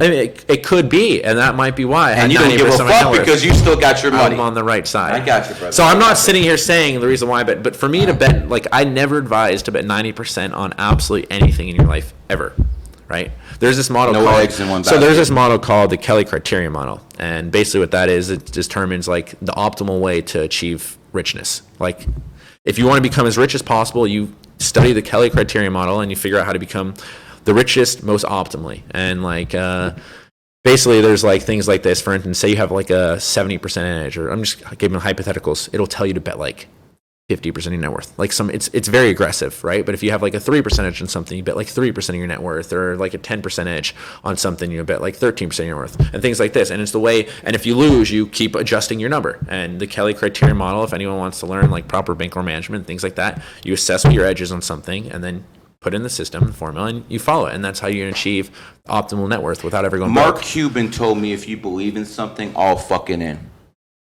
I mean, I guarantee if you sat Mark Cuban right here and I put him the test and said, hey, would you believe this team's going to win? And he'd be like, yeah, go all in, buddy. He'll tell you, no, that's not what I meant by it. I can assure you. I'll show you the emails. But what he means is probably more so is like, hey, if you believe in something, go all in it. Like, put all your efforts. No, I actually told him he should open up a sports, basically, you're allowed now to basically open in the casinos, and you can have people invest in you like a sports betting hedge fund. Okay. I told him he should open up a sports betting hedge fund and stuff like that. And we got back and forth and stuff like that. And basically, he basically said, if you believe what I'm saying 100%, go all in. And if you go all in and your all in wins, then I'm going to do what you do. So he basically, so I like what he challenges people with. He's like, if you believe in what the fuck you're saying, go all the fuck in, and if it works out, then we can talk. Yeah, so I like that mentality. Like me, I believed in gambling. I dropped everything I was doing. I mean, I was good at it, but a short term I was good at it. I put all my efforts into it. Wake up to sleep. That's all I did. I watched, studied poker nonstop. Give us a typical day. You're waking up. What are you doing? I'll give you an example. There was a period in my life where I was during COVID, right? I'll tell you how my work ethic in life. During COVID, I was playing online poker in these private games with like massive celebrities and things like that on my phone app. I went 9 straight months without seeing sunlight a single time. I would cry every single day in back pain from not moving and working so much. But I did not quit because I was making so much, and I was like, I will be here till the day I die. Or whenever this ends. Video poker? I was playing online poker. Did you actually have like you didn't move? I gained 45 pounds in 9 months. Didn't see sunlight one time. Whatever. I would wake up every single day at 8 a.m. and play online poker up until 4 a.m. So 20 straight hours. 20 straight hours, and then I would set an alarm on my phone 5 a.m., 6 a.m., 7 a.m. to wake up every hour in case there was a poker game playing. Non-stop I would play. I did not leave my house one time in 9 months. And that's what he means. When you believe in something, you go all in, right? So I knew I was making money, and I went all in. Like, that's always what I've done. In anything I've ever done in my life, I have that mentality. I'm going to outwork anyone and ever in my life. I was in Dubai one time. I'm telling people stories, and I met with this billionaire, and he believes in, okay, well, a way to challenge yourself and see if you're actually mentally strong, like you say you are, is ice bath. So it was my first time entering this cold plunge. And I'm like, dude, I don't want to get in this fucking thing. Like, it's not meant for me. Like, it's cold. Like, I don't believe in this challenge. Like, I don't see it. He's like, if you think you're mentally strong, like, this is how you prove it. I get in the water, and I'm just telling him whatever. I'm not a big fan. And I basically get in this water. I experienced the hypothermia. By the way, the water was covered in ice completely. Like, there's 200 pounds of ice in it. And I just get in.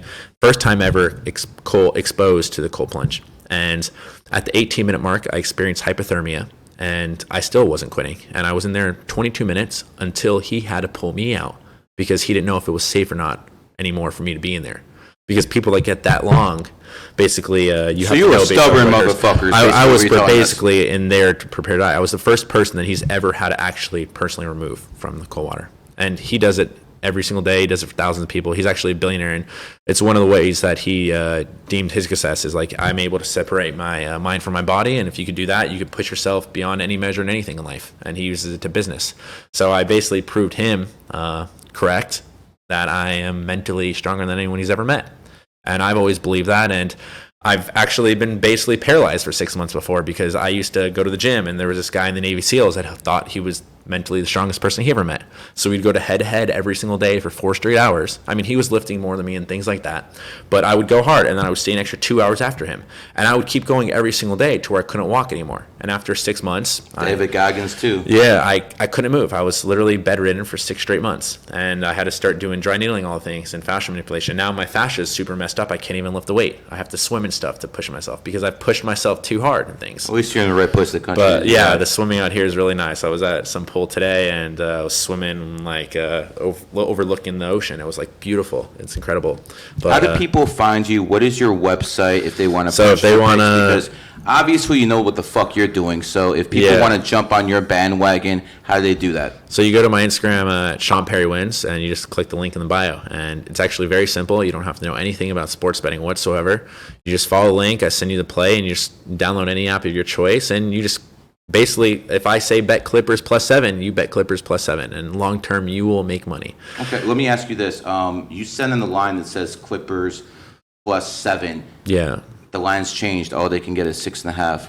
What do they do? So in general, like I have a 6% edge. So if I'm saying +7, it'd still be profitable at +6.5. So you'd still tell that person to make that bet? It just depends on the bet. So they'll private message me, and the line will move on. I'll be like, sometimes bet this, sometimes don't bet it. But I do have, like, this is a supply and demand thing, right? So as demand increases, supply obviously decreases. That's based on the rule of economy. So I have different levels of packages where like people can get in earlier than others depending on how much they're betting and how much they're paying and how big of an edge they want. But if anyone ever messaged me and saying, yo, this is the current line, I'll be like, yo, there's no edge here, you missed out. And I would either refund them the money for the day or whatever it may be. But I'm trying my best to like make sure everyone is making money. Okay. Long term. Let me give you a situation. You send out a 3-team parlay. Yeah. Okay. It's +350. Yeah. Okay. First 2 teams hit. Okay. Okay.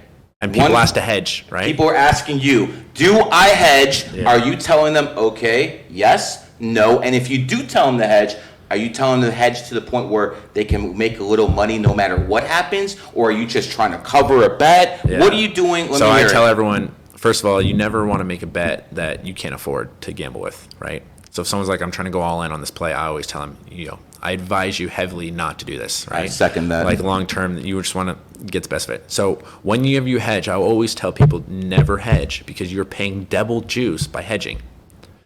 That's why the casino offers it. So what that means is I bet at +3, like I bet team 1, I pay juice. I bet team 2, I pay juice. And I bet team 3, I pay juice. And I combine all those 3 teams, and that's what creates the parlay. Correct. Right?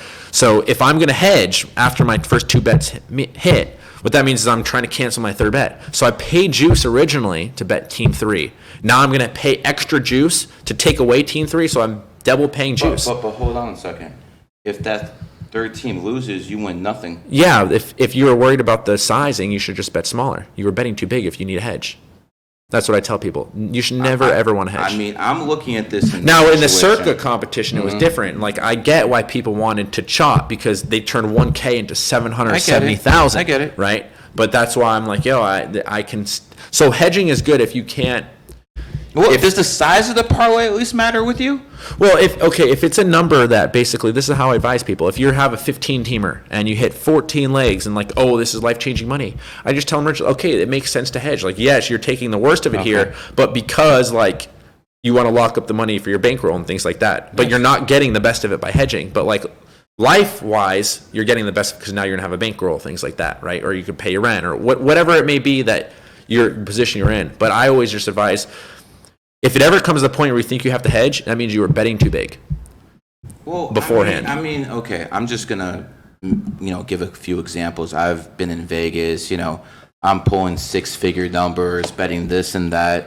I've had days where I put in like a 5-team parlay for about 5,000. Yeah. I'm on my last team. You best believe I'm fucking hedging that shit. Not only that, I'm going to hedge it to the point where I don't give a fuck who wins anymore because I'm winning money. No matter what happens, I'm winning money. So then let me ask you. You could only do that with parlays, though. So why not just make it a 4-team parlay? You don't know what team's going to lose or not. How are you supposed to know that, bro? Well, if you're waiting on the 15, right? It means you don't know you're going to wait on the 15 when you put in that parlay. The 15 would be the latest game to start. Correct, but you don't know that in the beginning. Well, you just know that, hey, if you know that going in, if my first four, say game starts 10, 2, 4, 6, and 8, right? Okay. So those are your 5 teams. If you know that by the time those first 4 games hit and before the 8 o'clock game starts, you're going to hedge, just don't bet that 5th team. Because now you're paying double juice for no reason. Okay, you understand what I'm saying? I understand what. So if you know you're going to hedge after you hit your first 4 teams, you don't know you're going to hedge. That's the whole point. Oh, now you're degenerating. You know what I mean? Like everything I'm doing is more. No. You just have to have contingency plans. Everything's got to be on the table. What do you mean? If you have a 5-teamer, and again, taking all bankroll aside and Yeah. everything like that, say that last game is going to start right 5 minutes after that last game starts, or there's like, you don't know if you're going to be able to make that bet right before, because, a minute here, a minute there before, maybe a team goes into overtime. You don't know what's going to happen. I see a lot of ways where you can hedge, and, basically it's the right play at that particular moment in time. I think you have such a big bankroll and you don't give a fuck, and you believe in yourself so much, you probably think it's offensive to hedge. Well, I just think by hedging, you're paying juice. If you look at it from the starting point, but we're not here anymore. We're here. Yeah. So I think it's when you start looking. But you only got to that point because at the starting point you made a 5-teamer instead of making a 4-teamer. Correct, but you don't know when this last game's going to go to overtime. If not, so you can't really make. There's contingencies. So basically, like I said, I never bet above my bankroll. So I will never ever hedge anything unless my bankroll needs it. But I don't ever put myself in that, because one thing I take pride. I've never gone broke. And so that means I'm never gambling money that. What was your biggest loss? In a day? I mean, just alone the other day, I lost $4 million on a single game in the Super Bowl. And that's not going to hurt you one bit whatsoever. Another day in the life. I one time was on a super yacht gambling with billionaires and lost $6 million in 2 days of playing poker. Do you lose any sleep? No, because it's frustrating. Listen, so like Johnny over here will lose fucking $500. He won't be able to sleep at night. Another guy loses $5,000. He don't give a fuck. Me, I've been gambling for 10 years. If I lose 10, 20, I don't care. But if I lose $500,000, yeah, I might have a little issue. So what I do is, like, obviously you just kind of have to separate yourself, and that's what makes me elite from the rest. Like all the people at the top of the world, like in the gambling world, like the reason why they're elite is they don't let the results affect them. I try to differentiate my actual gambling from my real life, and I try to keep my brain super sharp. I'm waking up, I'm watching sunrise every morning, I'm grounding myself every day, I'm eating like all organic, I drink 0 alcohol, I do 0 drugs, I red light therapy every day. I'm like big into like being healthy and things like that. I'm trying to keep my mind as sharp as possible. But yes, like my when I did a special blood work test, like my stress levels are through the roof. Right? I mean, it just happens. Like, I'm gambling for a living. It's a stressful job, but you try your best to deviate and try not to let. And one thing I've completely advised is never gamble on tilt. So if you're frustrated or you're chasing things, that's not the time to gamble, because that's when you're making bad decisions. You want to gamble, like you said, when your mind's clear and when you're like birthdays, because you're thinking like you're going to win, or you're in that mentality. That's when you want to be gambling. All I can tell you is, if you think you're going to be a big time gambler, especially with your stakes, and you're going to get around stress, brother, it's not going to happen. No, I think sure. Gambling put fucking these gray hairs on my ass, and they're coming for you too at this point. Well, so far I've done an inner age test, so I'm 27 years old, and my inner body I'm 18 years old. So even though I've been in the gambling world, I've done a lot of things to stay healthy and younger than I actually am. If I had my phones there, I could show you. It's actually pretty impressive. I'm trying to live to 150 years old. That's one of the goals of my life. Would you bet on it? I gamble on anything. So there's actually funny, like I know this person who bet $500,000 on his child being a boy or a girl. And if someone came to me and said, hey, I want to bet on my kid being a boy or girl, I would say, I'll give you action. I'll pick a girl. A girl's, I think it's like 1 or 2% more likely to be a girl than a boy. So I'd take the girl all day, any day. Okay, so let's say it's a family where it's all boys. It's kind of does that make any difference? No, I don't think it does. Okay. That's kind of irrelevant, right? They're just put like this. And you can gamble on absolutely any single thing in this world, and that's something I've done. My biggest bet I've ever made was on the presidential election. I've one time. I've gambled on completely outrageous things that you couldn't even think of. But tell us the 3 craziest things besides the election thing you gambled on.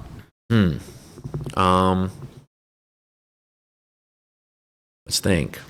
I one time bet.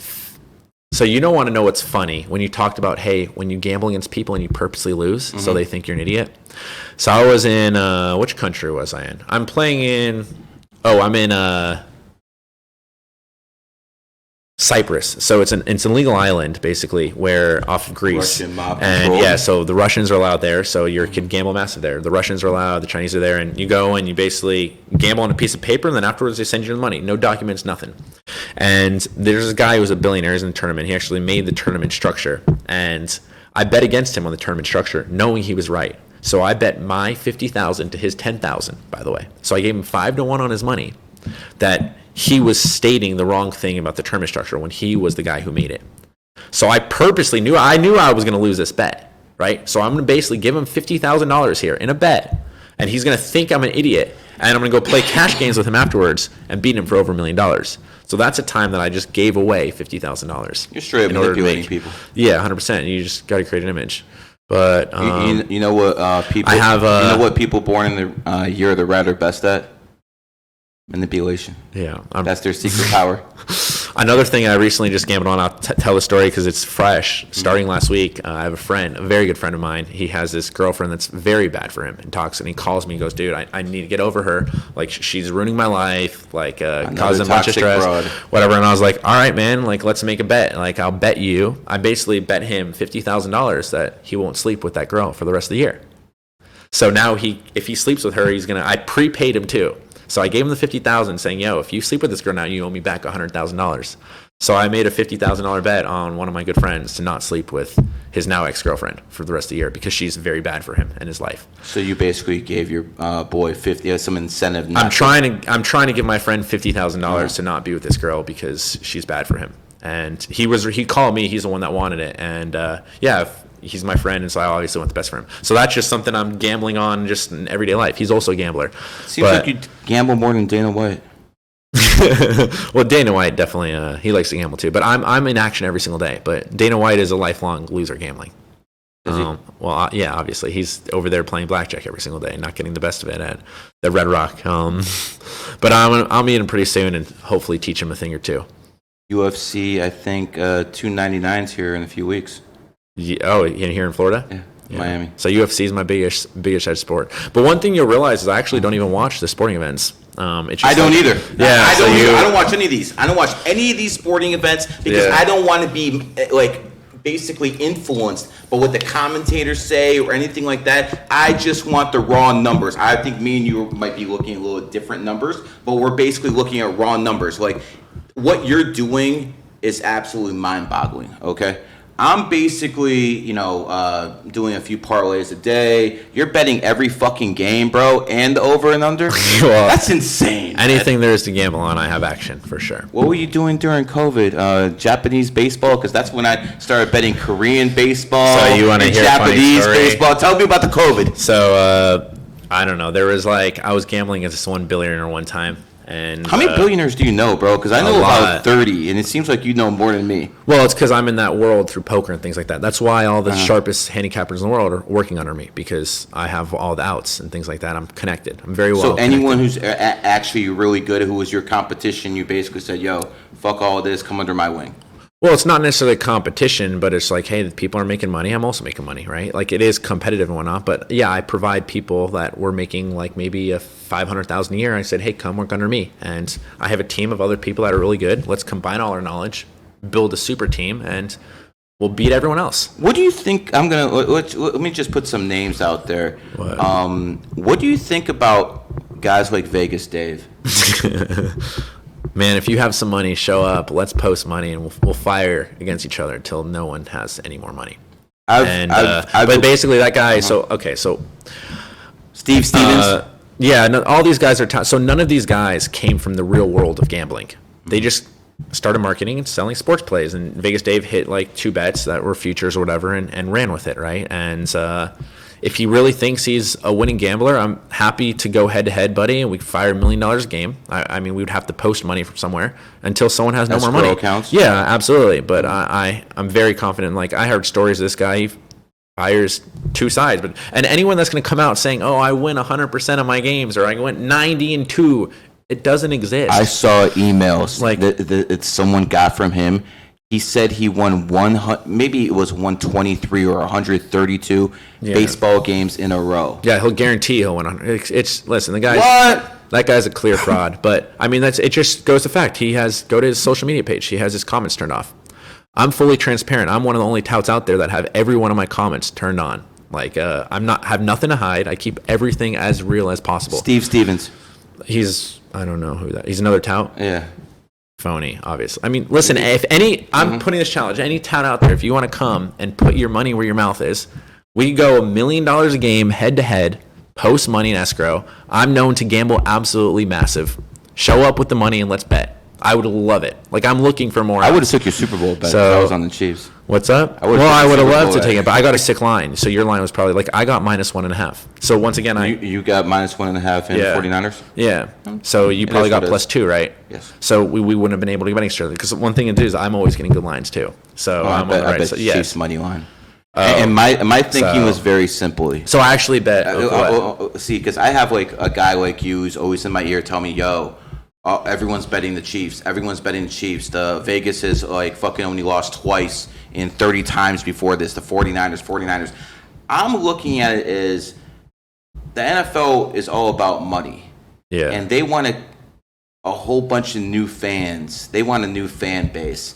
And I'm thinking if the Chiefs go down early, that's a perfect sign that they're going to win the game because they want them to worry that their Swifties are they're gonna lose their team, and all of a sudden this team comes back, and all of a sudden now you have millions and millions of Taylor Swift fans who are now involved in the NFL. So that was the main reason I thought the Chiefs would actually win, because they can make more money off these dumb Swiftie fans than they can actually off the books. That was my only reason numerology reasons as well, but that's my only logical reason to bet the other way, because I'm looking at the money. I got people who are bookies, and they fucking say, yo, everyone's betting this way, I'm betting the other. I know the game. You ready to be mind fucked? I get it. So the same way you told me, why would the casino ever cheat when they don't need to cheat? Yes. Why would the NFL cheat? They don't need to cheat. They're making a lot of money already. Now, the thing is... Wait, if they cheated and they let the Chiefs win, they have a whole bunch of new Swiftie fans. Casinos... If the San Francisco wins, those Swiftie fans are pissed off. They're not watching football again. It's the same to your casino thing. The casino could cheat too. They can make way more money. Right. If you're looking at NFL revenue compared to one football game, I believe the NFL revenue is going to go a lot higher than 1,000%. football game. But another thing to realize, every single person was thinking this exact thing. So when the sports books come out, what does that mean they're going to do? They're just, all the sports book is trying to do is balance the action on both ways, right? So they know this is going to happen. They want the middle. This is why all the sharps were on the 49ers, because they know this is going to happen, so they're just trying to balance it out and cut their losses. 90% of the time, one thing you're going to do is, in general, when you're betting on sports, you should always go with, because the refs, in theory, are controlled not by the NFL. They're more controlled by the sports books. That's why they have pinstripes, right? Over a long period of time, in general, the casinos, in theory, if you look at records and stuff, which like you said, 30-2 or whatever it may be, on which team the NFL, like the sports books needed to win to make money, they're almost always winning. And yeah, that's all I have to say about that. My claim to fame in sports was 2016. The Warriors were up 3-1 in the NBA Finals against the Cleveland Cavaliers. Yeah. And I went on the Cleveland News radio station, and I said the Cleveland Cavaliers are coming back. They're going to win the NBA Finals. And after that happened, and I called the biggest upset in NBA history, then I started building the sports and stuff like that. But you've been crushing ever since? Well, here's the thing. When it comes down to big games, I won 4 Super Bowls in a row. I had a streak of 10 NBA Finals in a row. When it comes to the main game, I'm hitting that. So I should ask you. 85% of that. Well, you seem like you're doing good enough without asking me. So again, you're way on a way different level with games. Well, I did just lose $4 million in the Super Bowl, and you're what are you 5 in a row, 6 in a row? But what the fuck did I win on the Super Bowl? Fucking $60K. So I mean, again, it's $4,060,000 more than I did. And again, so here's what I'm basically trying to say. When it comes to big games, I'm hitting those every fucking time, except the 15% when I lose. But other than that, I hit them all the time. But on an everyday basis, I'm more interested in parlays. I'm not interested in fucking betting at -110. That doesn't interest me at all. I want to bet parlays. Yeah, 100%. So, I want plus money every fucking time. I like the prop bets, not on players, but like the reverse run lines. Or, if you're real sharp at football, William Hill used to have those reverse lines, like say the Patriots, the real line was they're they're a -7. So you do the reverse line, now they're -7, like 13.5. And a whole bunch of things. Like, I like those type of things that give you odds. 100%. So before we wrap this up, let me ask you something about you personally. Yeah. Are you married? Do you have kids? None of that. I wish I was. Do you believe someone who is married and has kids can live your lifestyle? Absolutely, yeah. Well, Okay, 'cause absolutely. I do They have it. probably a better advantage, right? Because they're more disciplined. My dream actually in life is to be a dad and my kid's sports coach. I don't want to always be working. I've made the money. What's enough money for you to retire? Because it seems like you have 8 figures already. Yeah, I've kind of hit exactly. That's why I came out and like I make less money giving out my plays than I do betting my own plays now. Do you worry that if you're giving out this many winners and you're not like me where, some people know about, I have 100,000, 200 people know about me. Yeah. Millions know about you and your sports betting. Are you worried that they're going to see, he's putting everyone on this team. There's a lot of money on this yada yada team. Let's fuck this game up and make sure he loses. Do you ever worry about that? No, definitely not. So I'm so small compared to like my goal in life is to what you were small 40 days ago. What happens in fucking 3-4 months? 10,000 people a day are betting the same team you are. When that comes, it means I've made a lot of people a lot of money, right? So if I start realizing that for some reason my models are not winning and there's something going on, I'll factor that into my algorithms, things like that. One thing that I do is I'm not a stationary person. I'm consistently adapting to what is happening. Like I will, depending on what is going on in any environment, I'm going to make sure I have the best of it. So if they're going to go opposite, I could set up things where I pump fake people. Like I've done it a lot of times. So, I have basically a curveball for anyone that wants to come at me and think they can beat me in anything. So you'll throw a psyop out there we'll figure some things out. So, I'm not necessarily worried about any curveballs that come my way because I have a thing or trick or what's the saying? I have a trick or two up my sleeve. What do you want people to know about you besides I'm a fucking successful gambler? What else do you want people to know about you? My goal is I've kind of achieved all the success I've wanted in the gambling world, and now I'm here trying to help you guys do the same. And it's very humbling and fulfilling that I'm hearing stories of people that have, like, for instance, one guy's turned 1,000 to 70K, and I've changed his life. Helped pay people's rents. I helped save people's marriages. I helped one guy make enough money to afford a lawyer to get his kids back from his evil wife and over child support. So, like, hearing stories like this and helping change people's lives is what I'm here to do. How do people reach out to you and find you again? Sean Perry Wins on Instagram, and link in bio if you want to follow the plays and join the team. And I have a saying that I always do after we have a winning day. And I know, like, I used to, before I dropped out of school, I was in ROTC, and so I got this like hoorah chant going. So whenever I have a big day, I go hoorah, baby, and that's my go-to saying. So I hope to hear a lot of hoorahs from you guys, and it's been a pleasure. Thank you very much for having me on this podcast. You feel comfortable in this environment? How do you feel like? Do you think I felt comfortable? I think that you have a little nervous energy. Okay. But I think you're confident as fuck. So most people won't be able to fucking see it. So it is what it is. Yeah. Anyways, listen. I fucking brought you Barack Obama's brother. I brought you some of the fucking biggest influencers in the world. And today I'm a fucking gambler. Yeah. I'm considered one of the biggest gamblers there is. And this guy fucking puts me to shame. So when it comes down to it, at the end of the day, remember this. Find something you're good at, use it as an edge, and take advantage. Agreed? Preach, buddy, preach. This has been a GG33 production.